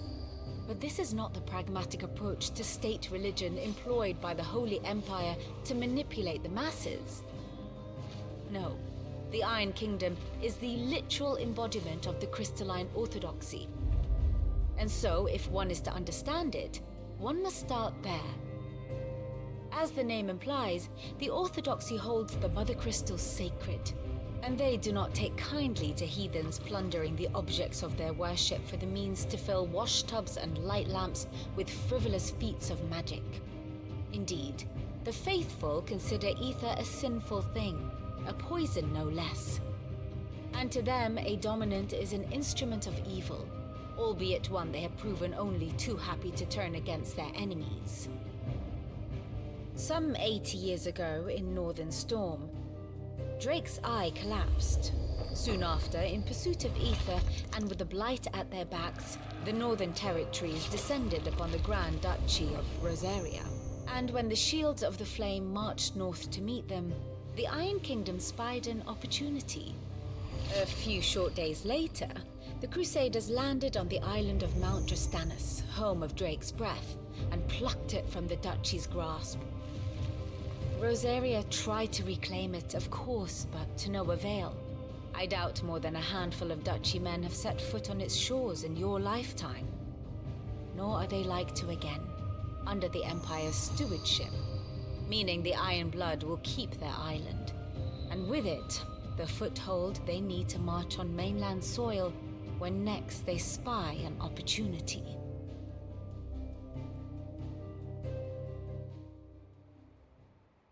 The Mother Crystal is both the object of the Iron Blood's worship and their gateway to the continent, making Drastanus the holiest of holy grounds, from which the Orthodox Crusade shall one day sail forth to claim the remaining Mother Crystals, or die trying. My father and my grandfather both traded blows with the Iron Blood for control of Drake's breath. Had things unfolded differently at Phoenix Gate, we would have sent our entire fleet against them. But instead, they sent their fleet against Rosaria, sacked the capital, killed the men, and captured the women, including Jill. I'd say you'd be forgiven for wanting a little revenge, Clive. My only aim is to destroy the Mother Crystal. But thank you all the same. Not much else to do here. Let's see if Jill's ready. How may I help you today, Clive? Your benefactors are a generous lot. You earned this. Best of luck out there, Sid.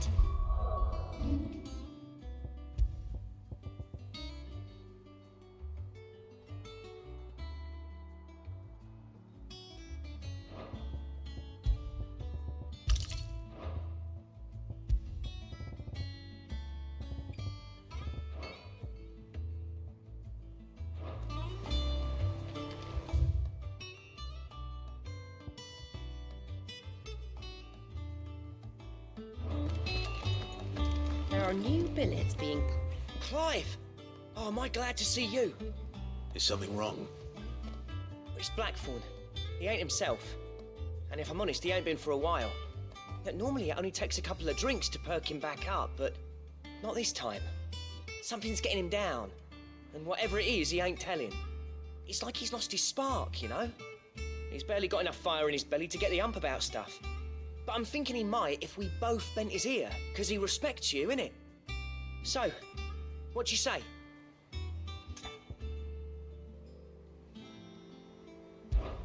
Fine. If you think it will help. I knew you'd understand. But if he doesn't want to talk, we let him be. He'll open up when he's ready. All right. Now, he'll only smell a rat if we both turn up at once. So, I'll go first, and you can meet us at the forge. Wait a bit, then head over when you're ready.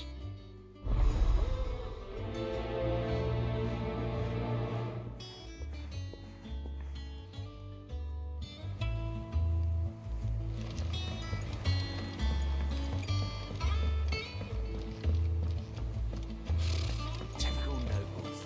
Cowering behind.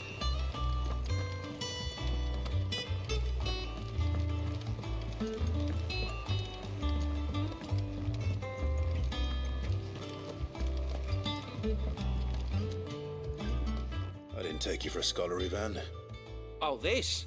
Well, it's Valisthea, a culinary pilgrimage. I borrowed it from old tomes. Seems there's no creature in the realm so foul it can't be cooked up into something delicious. Think I'll stick to the unfoul ones, thanks. Oh, where's your sense of adventure, Sid? Honestly, one glance at these recipes, and even you would trade in your sword for a butcher's cleaver. From spit roasts to sweetmeats, this book has them all. What I wouldn't give to bring these recipes to life. If it's my blessing you're hoping for, then by all means. Well, I'm no hunter, Sid. The first ton of worm I came across would be the death of me. But you're made of sterner stuff. Would you help me resurrect one of these recipes? Something tells me you won't be taking no for an answer. Fine, I'll help. Fantastic! Thank you. So, dare I ask what's on the menu? Chance's Stew.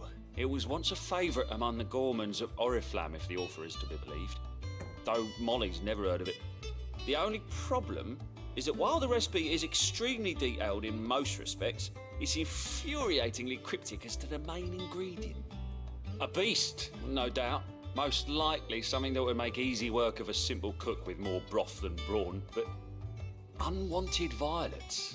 I've no idea what they might be. Does the book say anything else?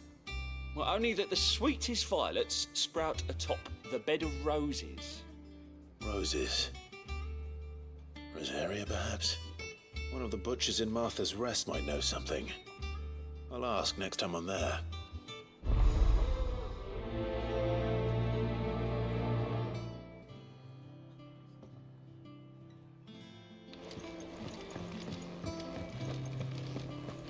That monster's taken quite a liking to Lady Karen.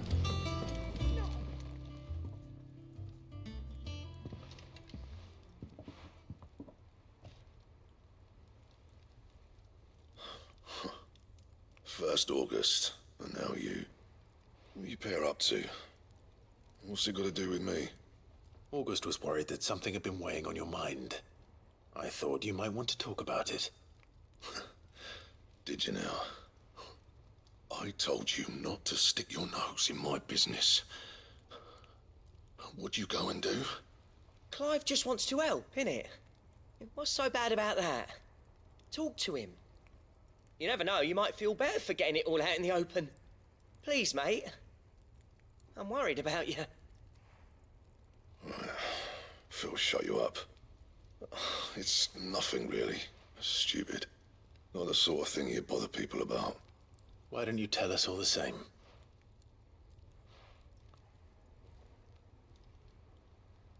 Karen and I have an arrangement. I keep an eye on Goots, and she shows me what the competition's up to. Interesting arms and armor, things like that. Anyway, the other day, she shows me a cuirass she's come by. Masterpiece of level work. Light, supple, and tougher than it had any right to be. Made my stuff look like every clumsy shit. I should have brought the bastard thing there and then just to study it, but I was too proud. Now, every time I reach for my hammer, I'm reminded that I'm not the craftsman I thought I was. There. You happy? You got what you came for? Now piss off. All right. We're going.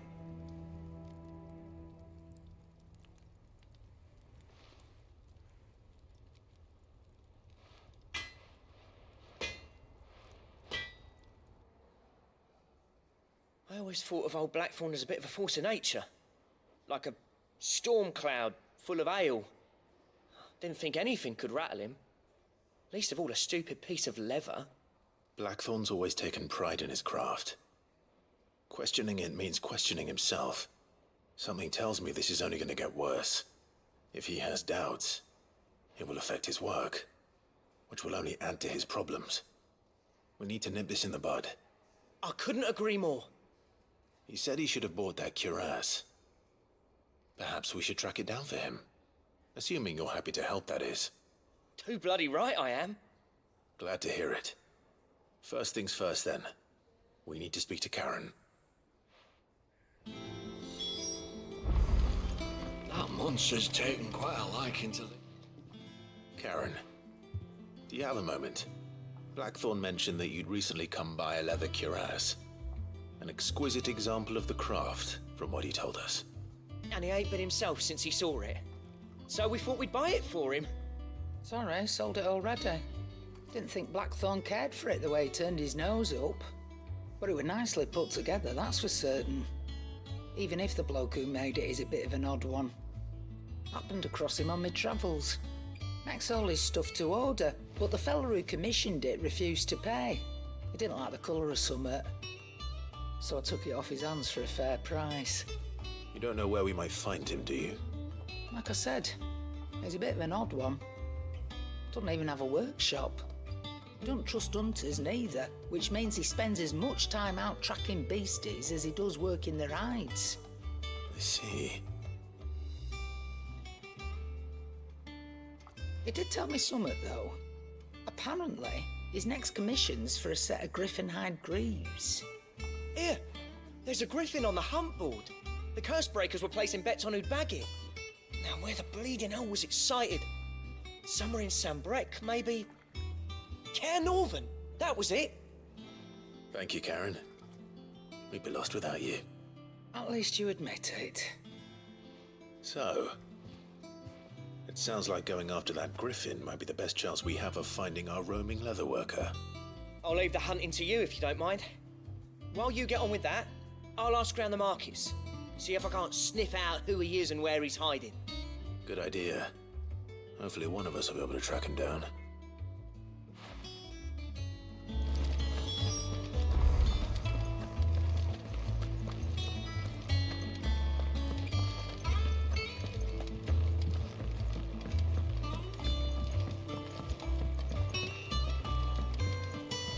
I could have sworn we had a few more.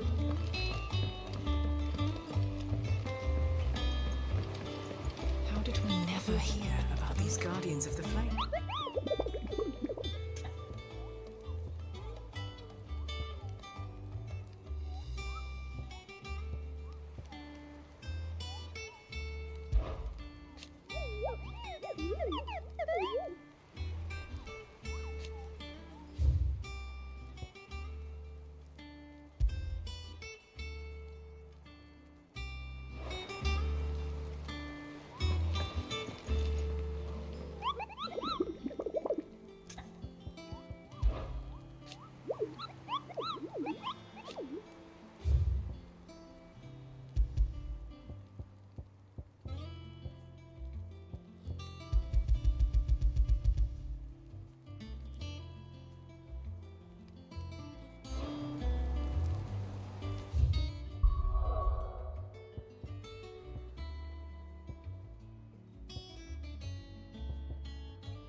I don't think so.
Company.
All right.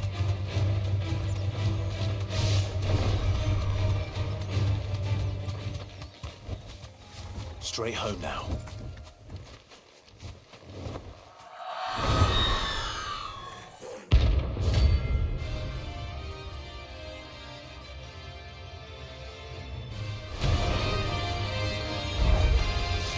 If that's what I think it is, this isn't gonna be easy.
Rest well.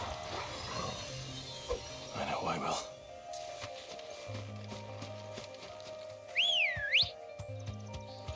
Come on. Run like the wind.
Good day to you. See.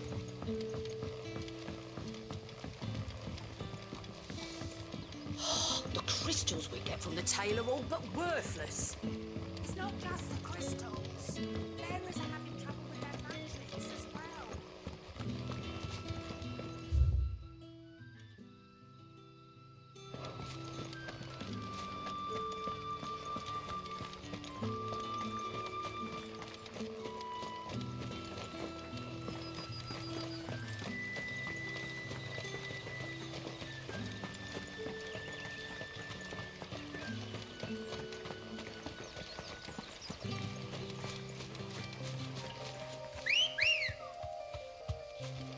Ready, go? Fly, Ambrosia.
Griffins don't exactly make for easy prey.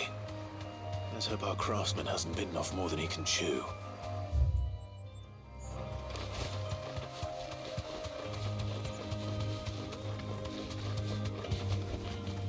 Be safe.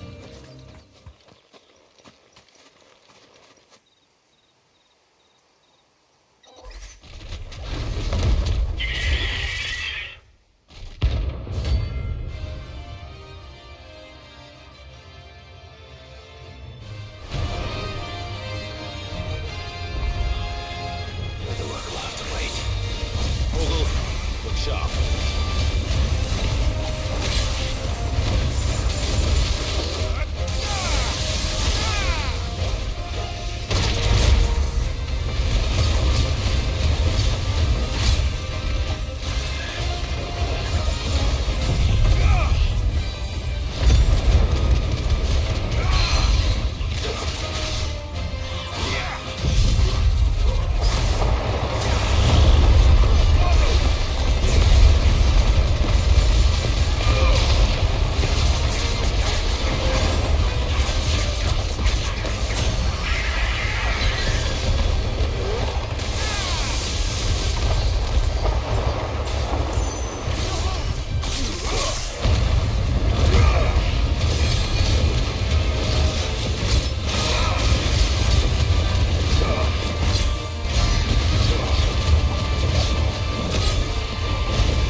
Something there, boy?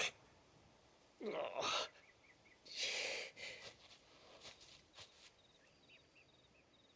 Could that be our man?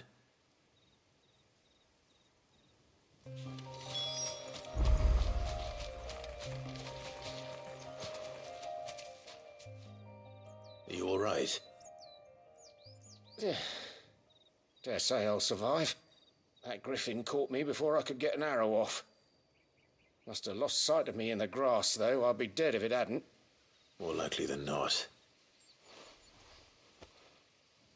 The name's Camille. I'm a lowly leather worker, if you couldn't tell by the smell of me. Not so lowly from what I hear. Do you remember selling to a merchant by the name of Karen? She's not an easy woman to forget. Bought a cuirass from me after I lost my buyer. Quite taken with my work, as far as I recall. Didn't stop her bartering me down to a pittance, though. She sent you for a refund? It's not her who sent me.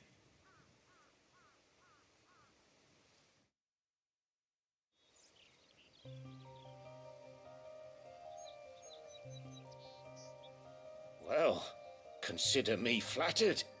You should be. He's a master of his art, and not an easy man to impress. Blacksmiths are proud folk. It's a rare thing indeed for one to praise a glorified tanner.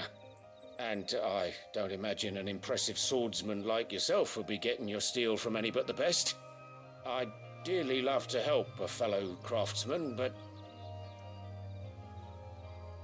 Well, actually, I suppose you could give him this. What is it? Treated leather. Same stuff I used to make that cuirass. If your man's as skilled as he sounds, he'll know what he's looking at. You sure? Well, you did save my life. And thanks to you, I'll be going home with all the griffin hide I can carry. I'd say it's the least I can do. Short of showing him how to make the thing myself, that is. But there are rules against it. Secrets of the trade and whatnot. In that case, I'll see that he gets it. I'd be much obliged if you would. Right. I've got some greaves to make. You send your blacksmith my regards. Will do. And thank you.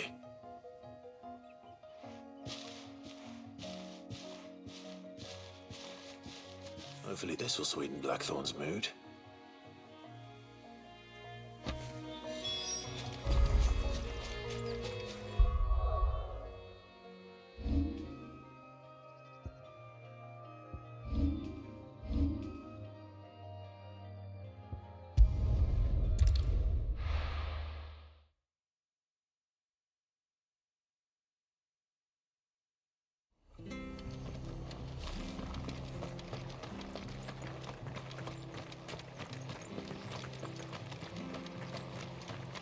Thank you for sticking with us. Those of us who are still here have to exactly leave old master in the lurch. Ah, welcome. Times may be hard, but if you got the gill, I got the goods. What can I do you for? Unwanted violets, if you have them. Though I'd gladly settle for learning what they are if you don't. Why, I haven't heard folk call them that since I was a lad. You're looking for scorpion tails. Unwanted violets is what folk used to call them back in the day. They turn a wicked purple when you boil them up, hence the name. Used to chuck them in the pot when there weren't nothing else on offer, when there was a war on, that sort of thing. Thankfully, times aren't yet as hard as that. And even if they were, you wouldn't find anyone selling them these days. Do the scorpions still live nearby? I dare say they do. 3 Reeds would be your best bet, if memory serves. Thank you. You've been most helpful.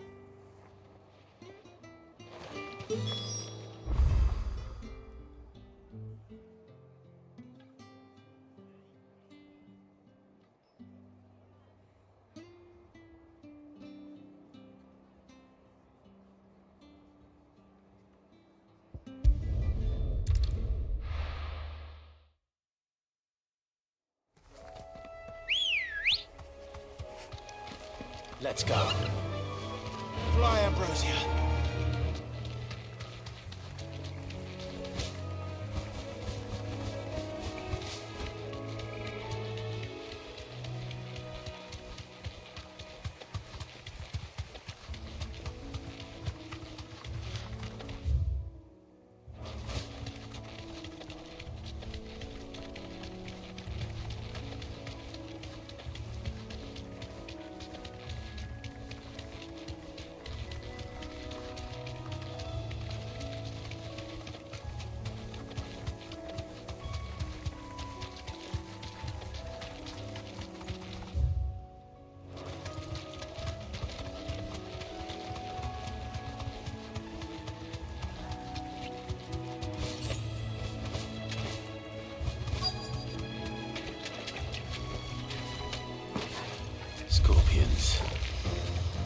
least I know what I'm up against.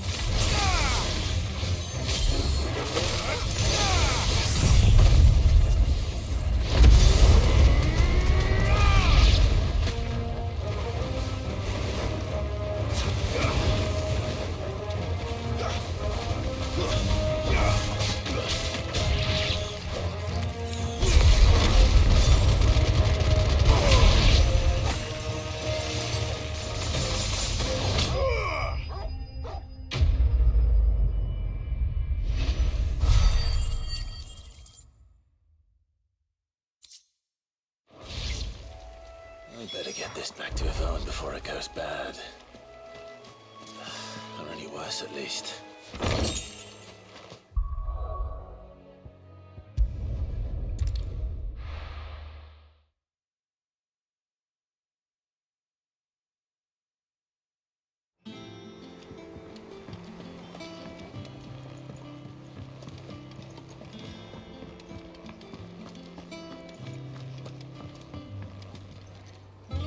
Did you find our mystery ingredient?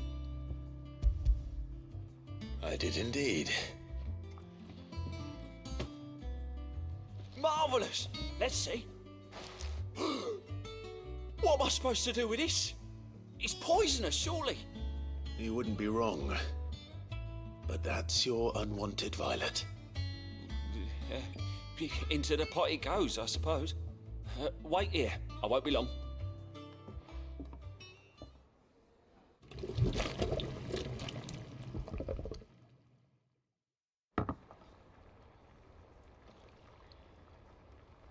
I present Chance's Stew, risen once again from the ashes of obscurity. Grab a spoon, Sid. Let's eat while it's hot. I'm, not hungry. Well, it'll be too late once I've licked the bowl clean. Your loss.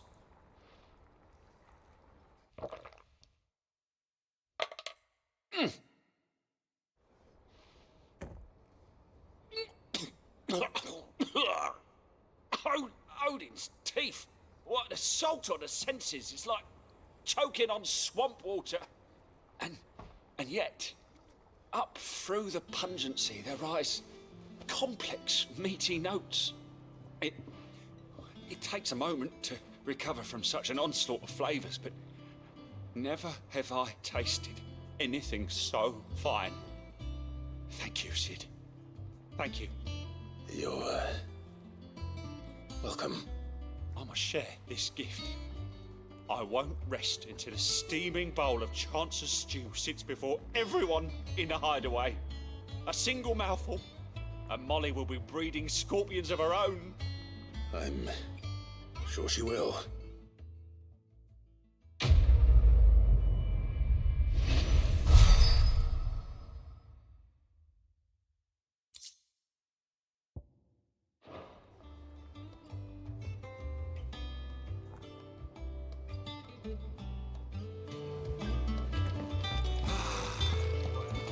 Monster's taken quite a liking to Lady Karen. And with a bit of luck.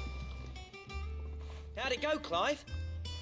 Did you find him, or does the hunt continue? I found him. And he asked me to give you this, along with his regards.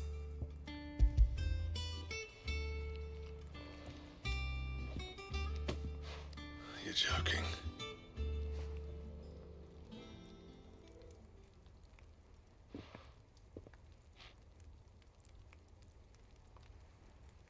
He said he wouldn't teach you how to work it, but that if you were as skilled as you sounded, you'd have no trouble understanding how it was done. So that's his secret. Crafty bastard. He's layered and cross-grained it. Good few times, too. No wonder it's tough.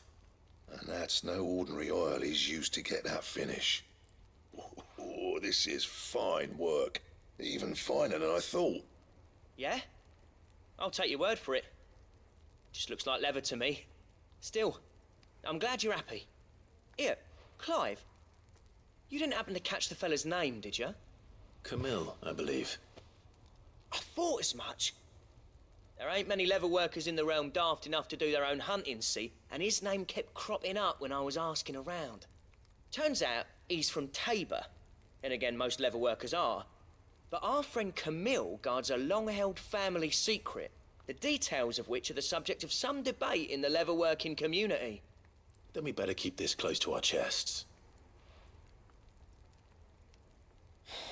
Listen, sorry for putting the both of you to all that trouble. Should have kept my moaning to myself. Still, I'm glad you found him. This has cheered me right up. That was the idea. Clive's idea, anyway. He did most of the work. It's good to have you back, Blackthorn. Just don't expect me to go turning out work like this. There's a reason he does his own hunting. He knows exactly what hides to look for. And that's how he gets them to layer up so nicely. And don't get me started on how much oiling this leather would need. But I reckon I can make something about as good. Something a Cursebreaker will have no trouble caring for. Anyway, enough nattering. I've got work to be getting on with.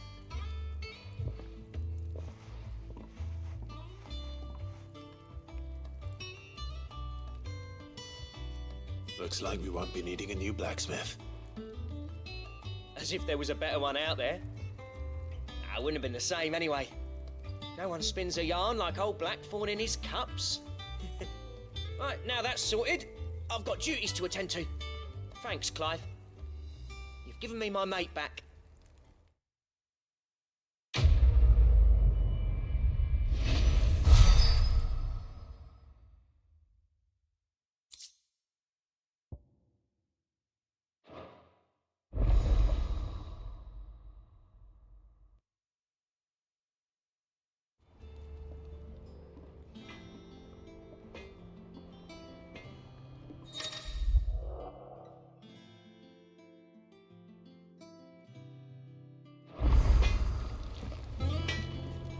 Clive? What do you want?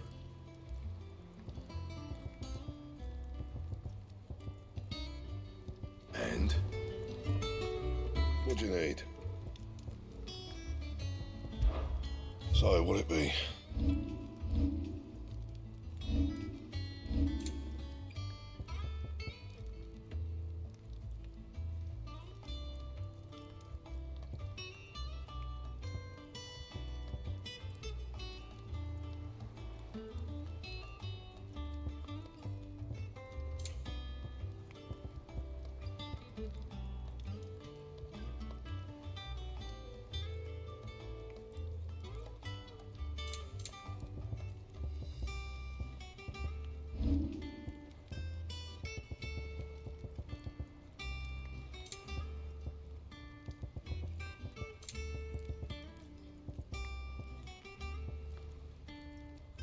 That it?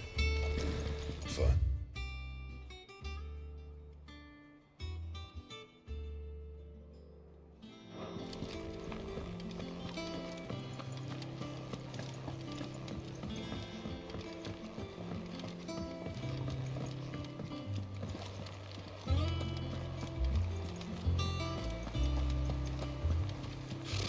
Typical nobles. How did we never hear about these guardians of the flame?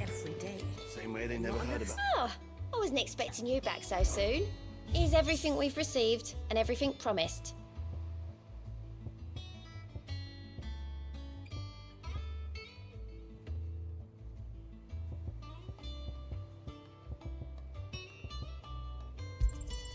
Here you are.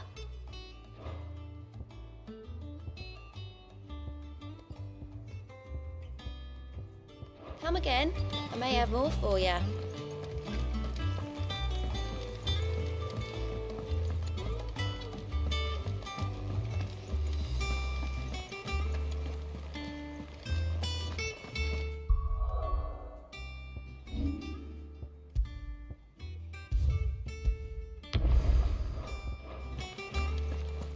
It will be over soon. One way or another. You ready? I think so. Jill. When you told me you had to come to terms with your past, you weren't talking about destroying Drake's breath, were you? No. I spoke of Imran, the leader of the Crystalline Orthodox. The man who made me do all those unspeakable things. I'm going to kill him.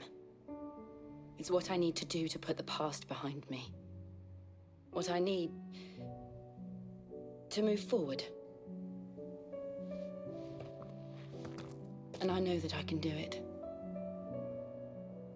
If you're there beside me. Always. And I'll be beside you, too. We'll bring down the Mother Crystal together. All while Sid looks on. We'll make him proud.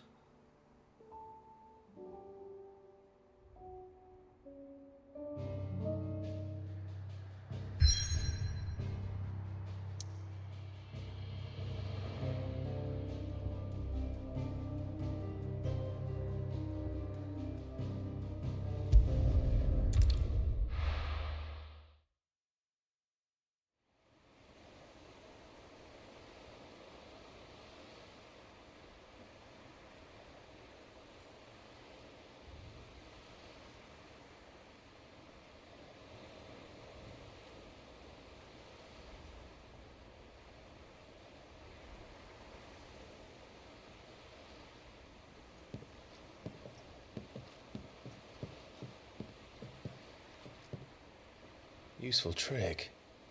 Freezing and throwing the spray to make mist. How did you learn to use your powers like this?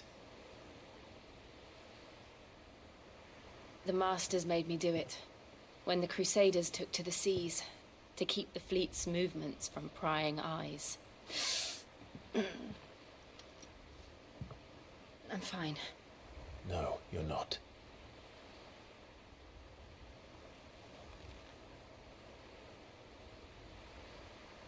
This may be the only chance I get to go back. My only chance to put things right. I have to do this. Whatever the cost. All right.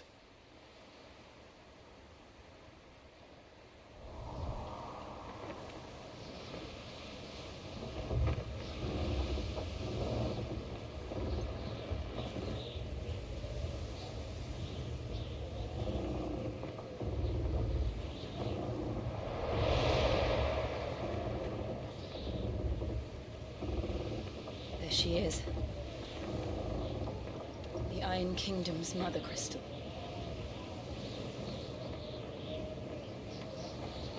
Drake's breath.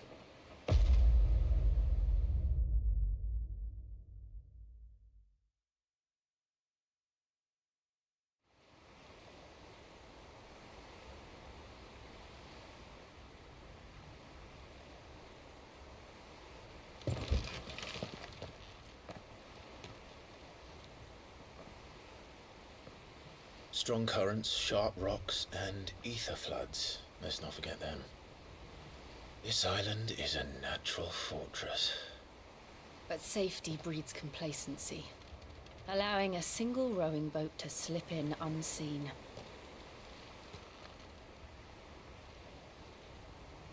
The sanctuary is inside the mountain. If we follow the old trail, we should be able to enter by the back gate. All right. Let's go.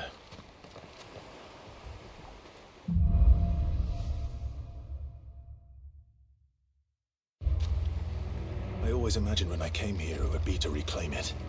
It used to belong to Rosaria, didn't it?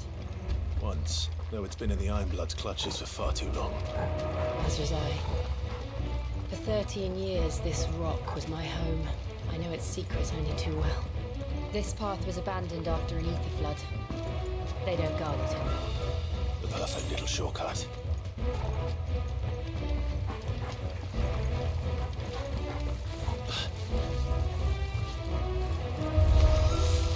They're all Akashic. The ether flood must have spread. It was never as bad as they took it. And the only way past it is through them.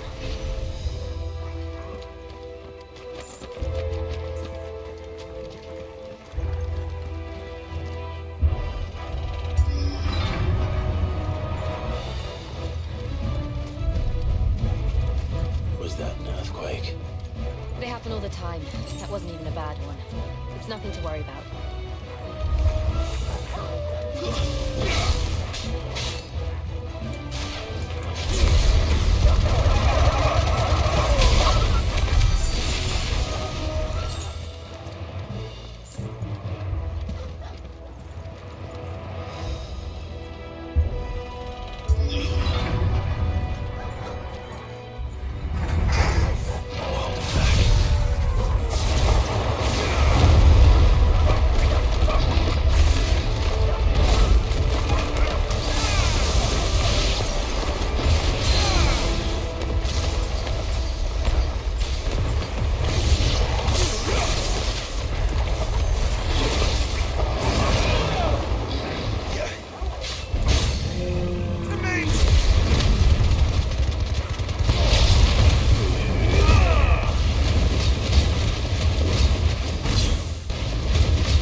Look at this place.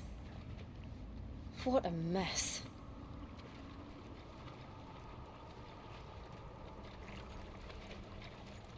Wait.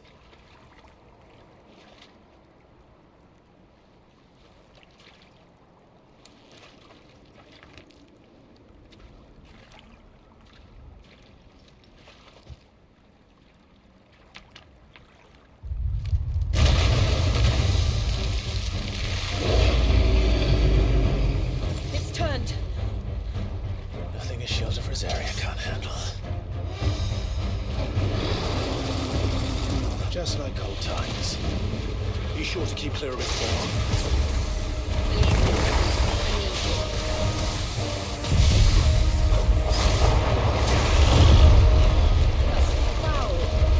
Don't breathe it in.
Press on.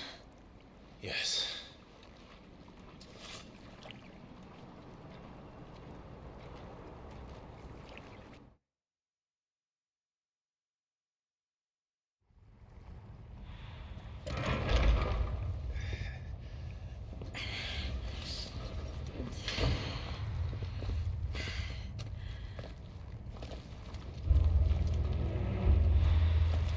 It's like a furnace in here.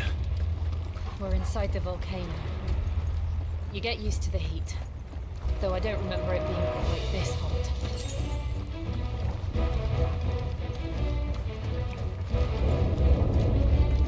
Was that one cause for concern? It was. And they're getting bigger. Something's wrong. Waken, Gwen!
Is there no other way across?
these.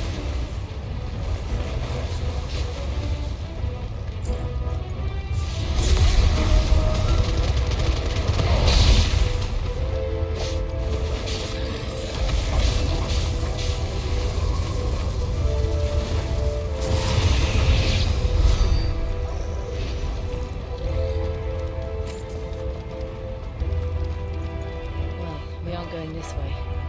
Let's look for another path.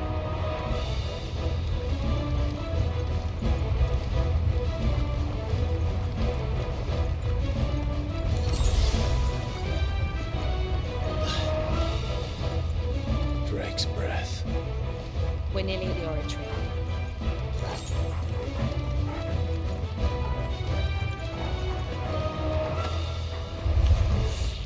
What the hell is that? I have absolutely no idea. Whatever it is, I don't think it's friendly.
One of the demons. But they never leave the lava. If I didn't know better, I think this volcano was about to erupt. Why attack us? They're peaceful creatures. Then this one must be the exception.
Thank you.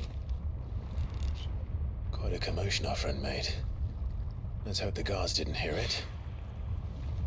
The gate to the inner chambers is just up there. Then we make for the sanctuary. I need to finish this. Before the heat finishes me. Hear, hear.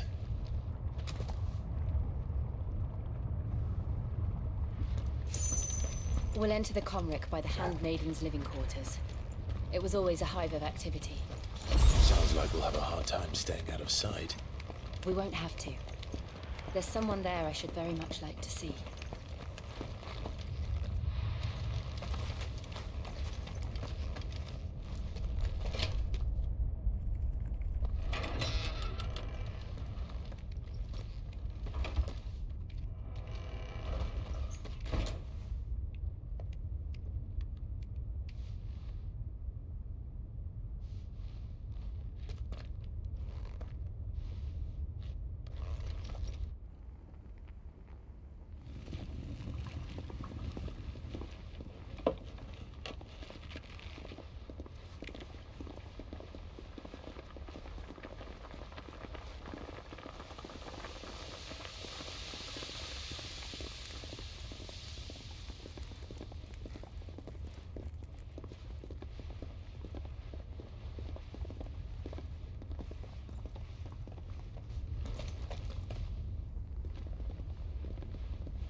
Lady Marley.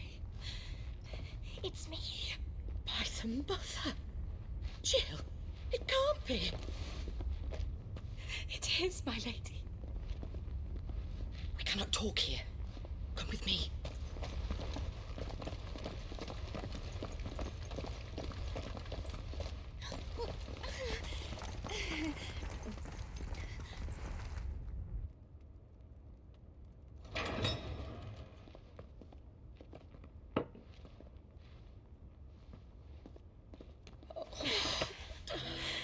I'm so glad you're safe.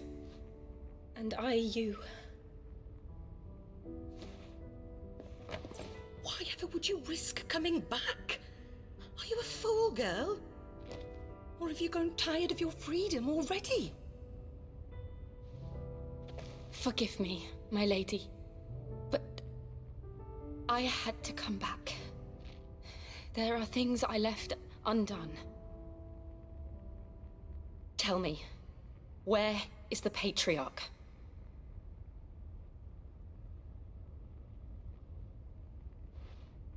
At this hour, he'll be in the Comric, giving thanks.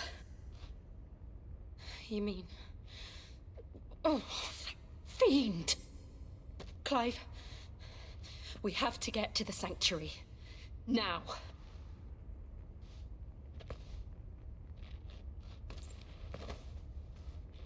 Lady Marley, you must flee this place, gather your things, and go.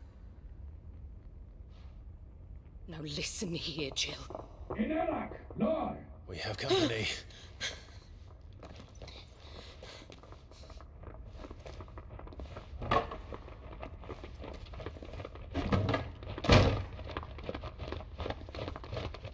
This way.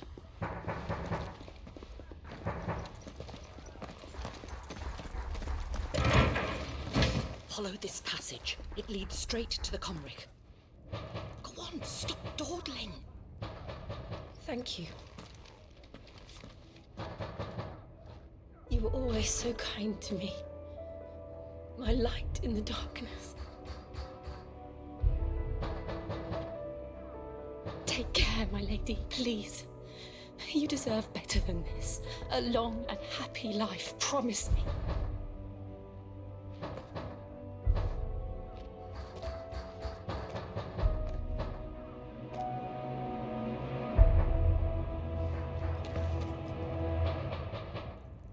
I'll live if you promise to do the same.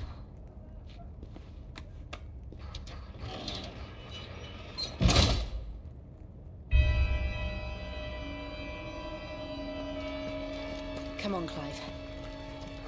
We're nearly at the Comric. All right.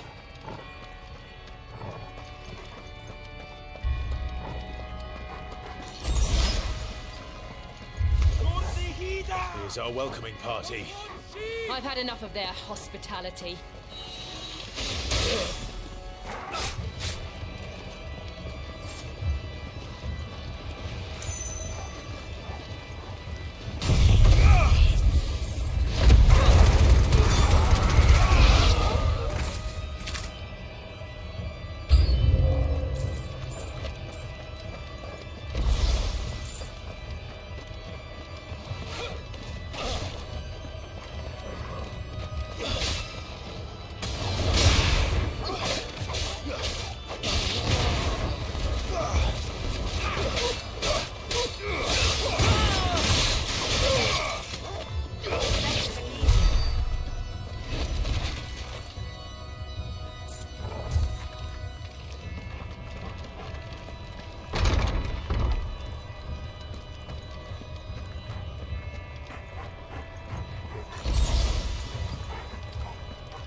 How many of them are there? Too many.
Clive, there's something I need you to know. I saw the Patriarch do things no one should have to see. And so I swore that he would die by my hand. I understand. I faced my demons, and you must face yours.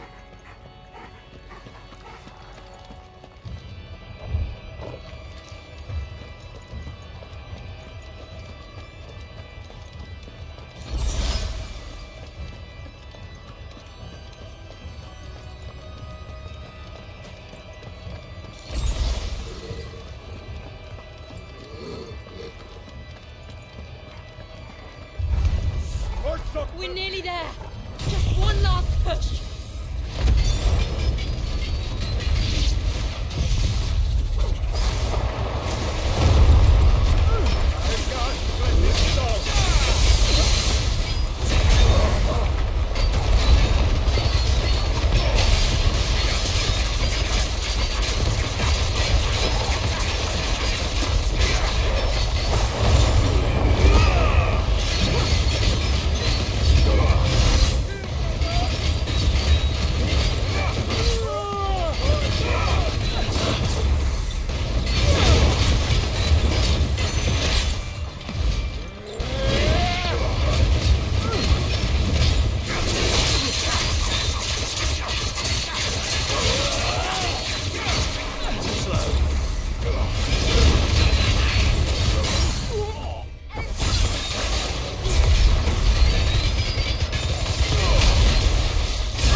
Shiva's dominant.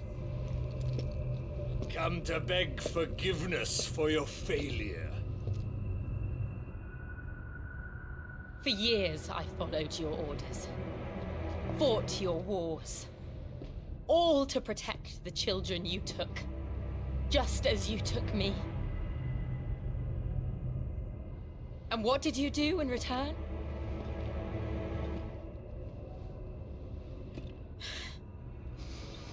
You put them in chains and you slit their throats! Fiend. Their souls were sullied with the stain of ether. I merely cleansed them of their corruption. A penance paid, just as the Holy Mother wills it! Repent, abomination! For a monster like you to set foot in the Holy Cymric is in itself a crime deserving of death. You're right. I am a monster, and my soul is stained black. Though not by ether, but by the evil of men like you, who made me close my heart and drown in darkness when I should have raged against it. This is my penance. I will be your monster no more. Nor will I suffer you to create another.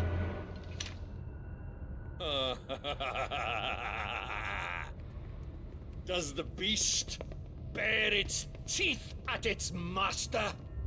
Come then, dominant. Rage, be as you have ever been. A monster!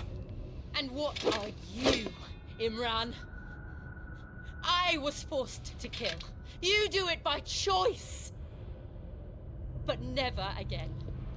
I bowed to you once. Now it is you who shall bow to me!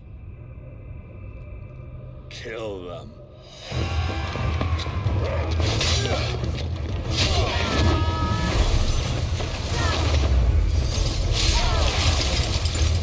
Now! Right!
can't I do it?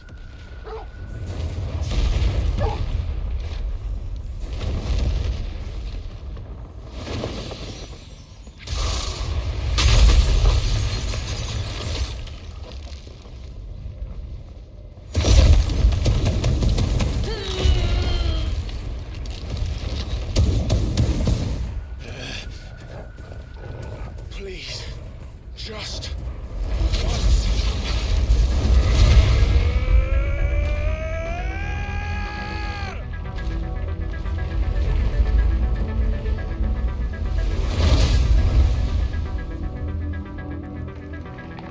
She won't be able to hold that lava back forever.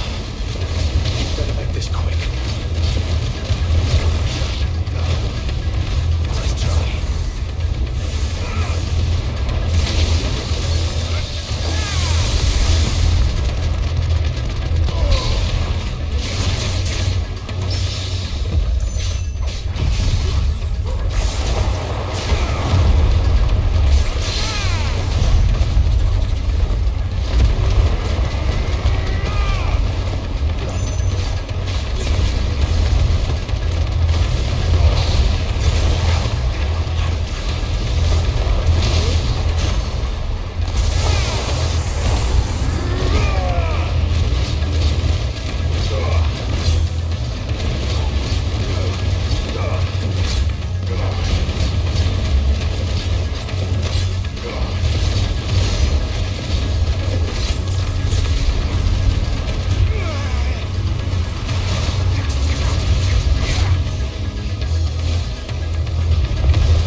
I won't take long.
Jill!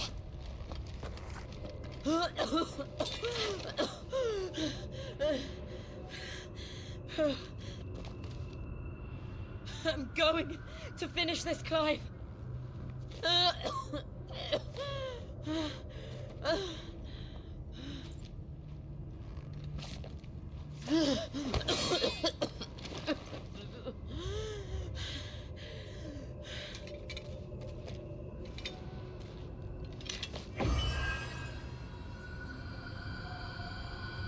Here.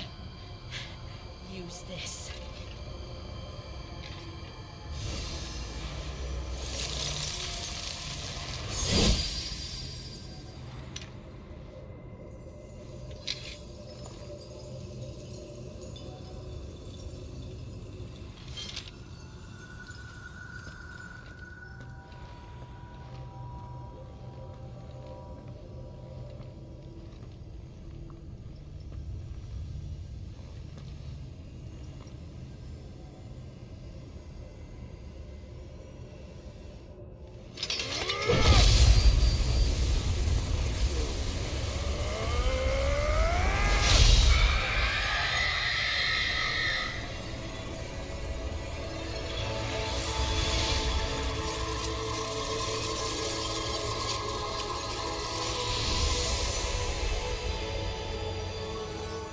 watching, Sid. You're one step closer to freedom.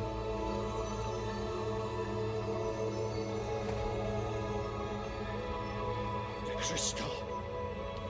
What did you do to it? Oh, we destroyed it. What? But... Monster! Monster! Do you have any idea what you have done? I do, Father. I have killed the monster and become an outlaw.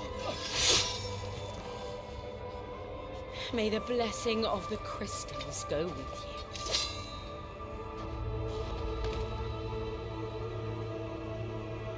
It's over. It is. And Shiva exacted her price. She did. Again, the burden fell to you. And I bore it willingly. This was a sin for which I had to atone. Now I can continue at your side with my head held high.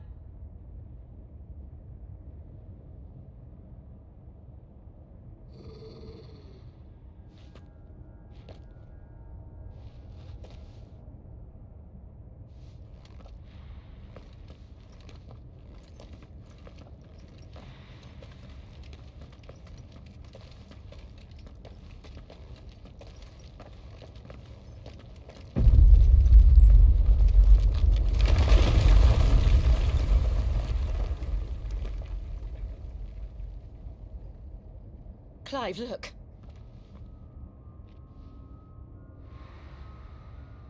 It's just like the one at Phoenix Gate.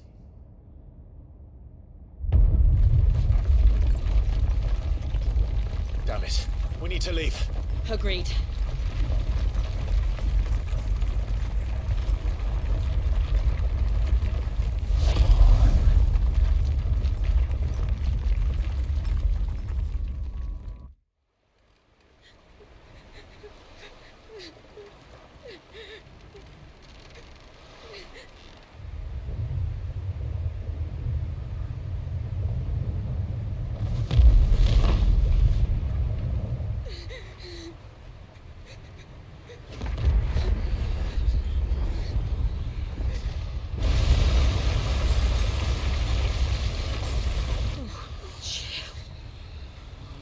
I kept my promise, and now you keep yours.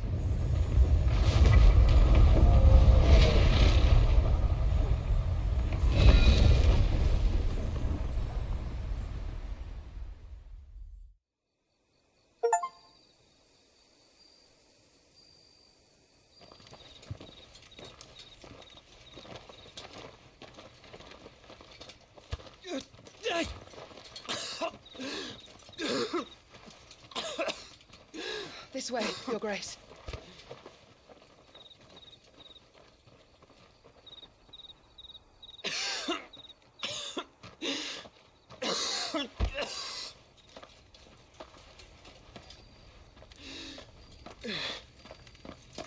You're bleeding.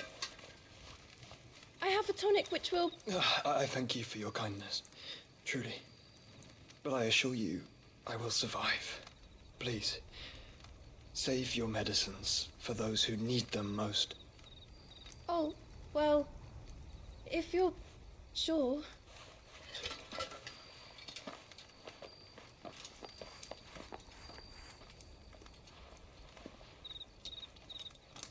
For a moment there, I felt my brother's presence. You did? I fear he is in Ultima's thoughts again.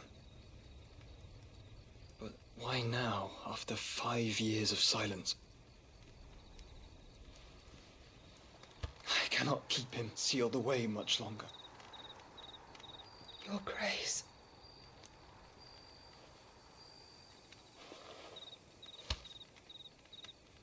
No, do not dirty your hands.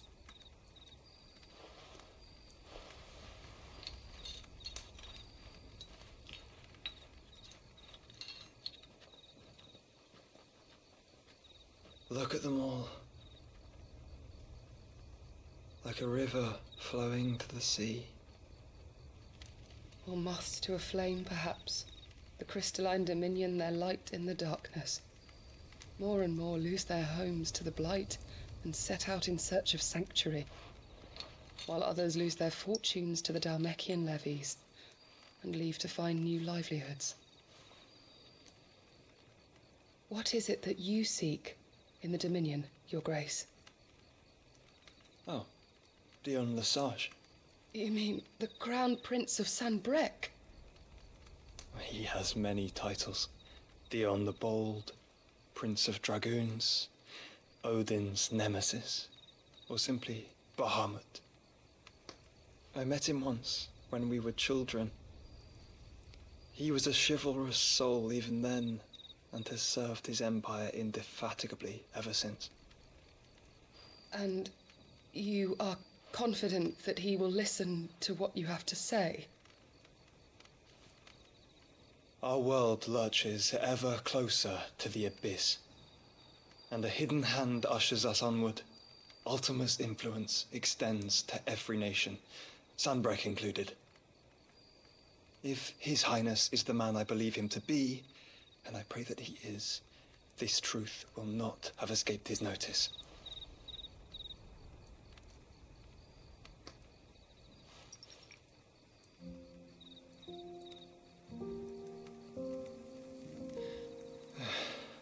As the mother crystals fall, the eternal flame wavers, and the azure sky begins to bruise.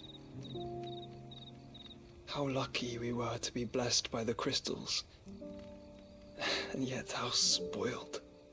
Like canaries in a gilded cage, growing fat on seed.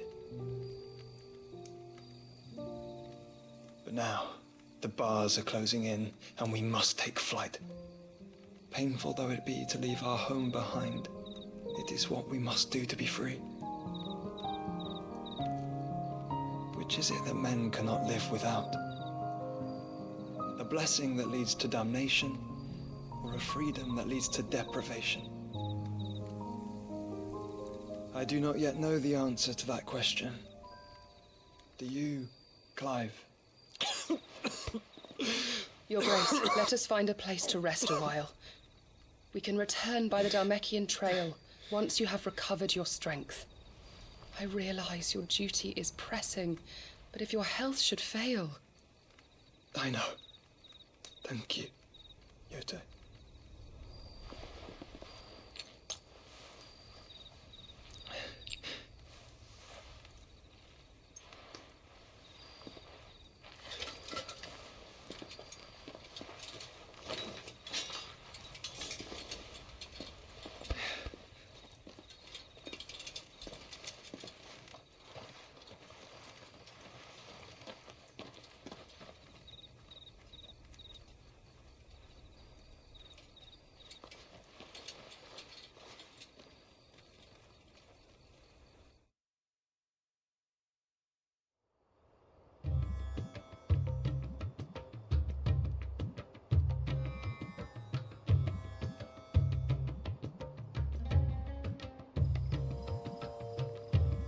Army's attempt to breach the Empire's defenses and gain the Isles of Ark has failed yet again. Only because your fleet has proved as impotent as a eunuch on laying night. Would you rather we simply fell back to the capital? Enough, both of you. All here agree that the Empire cannot be allowed to maintain its illegitimate claim on the Dominion. However, our casualties mount with each passing day.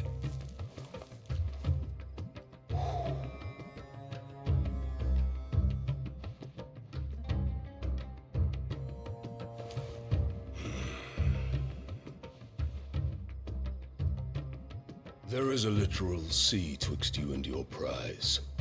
The armies of Sanbrec need but sit back and watch as you harmlessly lap against their walls.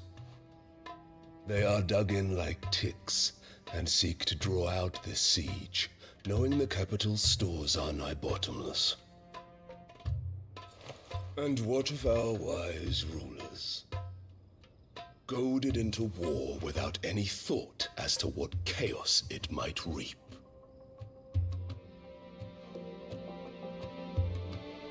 Republican soldiers starve while waiting for orders from Randalar.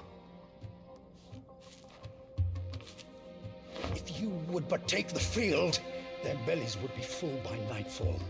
If I take the field, so too will Bahamut, and our duel will shake the island to its foundations. Instead of liberating the Dominion, you would doom it to destruction. Unless that is what you desire.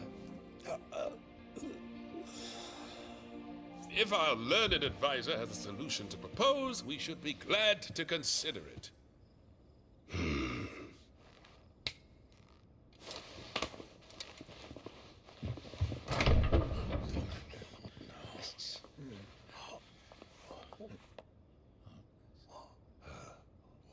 Is that the Emperor's?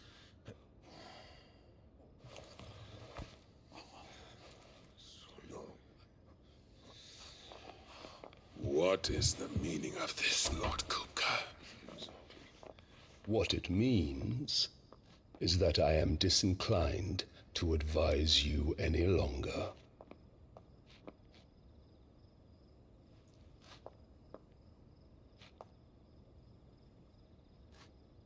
Ah, the looks on their faces when you walked through those doors. A perfect picture of stupefaction. They could not believe their eyes. Though I confess, I had my own doubts whether or not you would accept my invitation.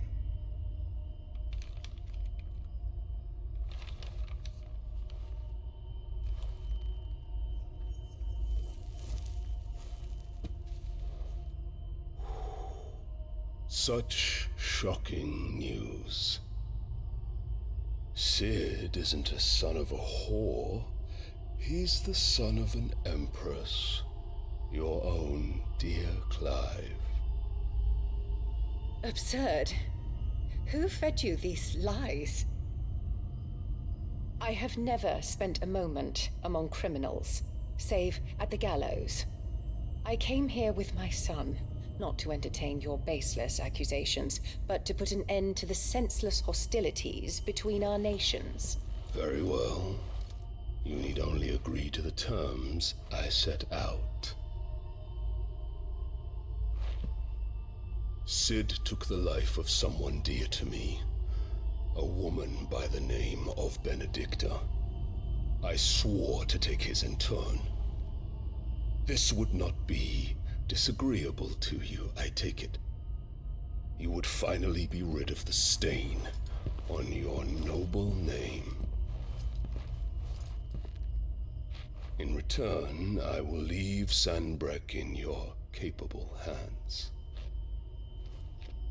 Your Imperial Majesty.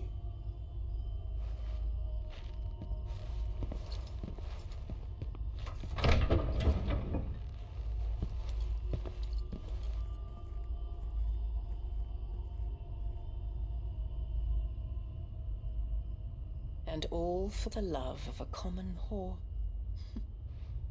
Dominant or no, one cannot hide one's breeding. And beasts will ever belong with beasts.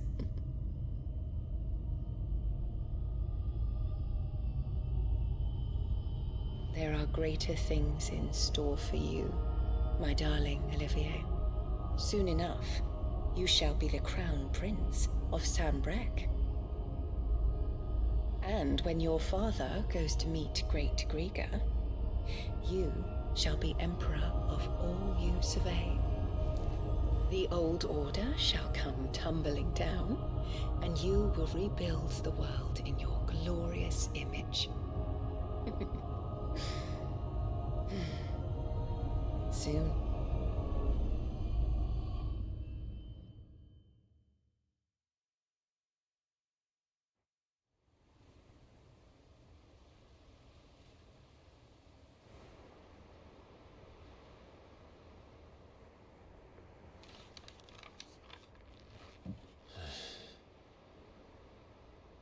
She's been in there for hours. Something must be wrong.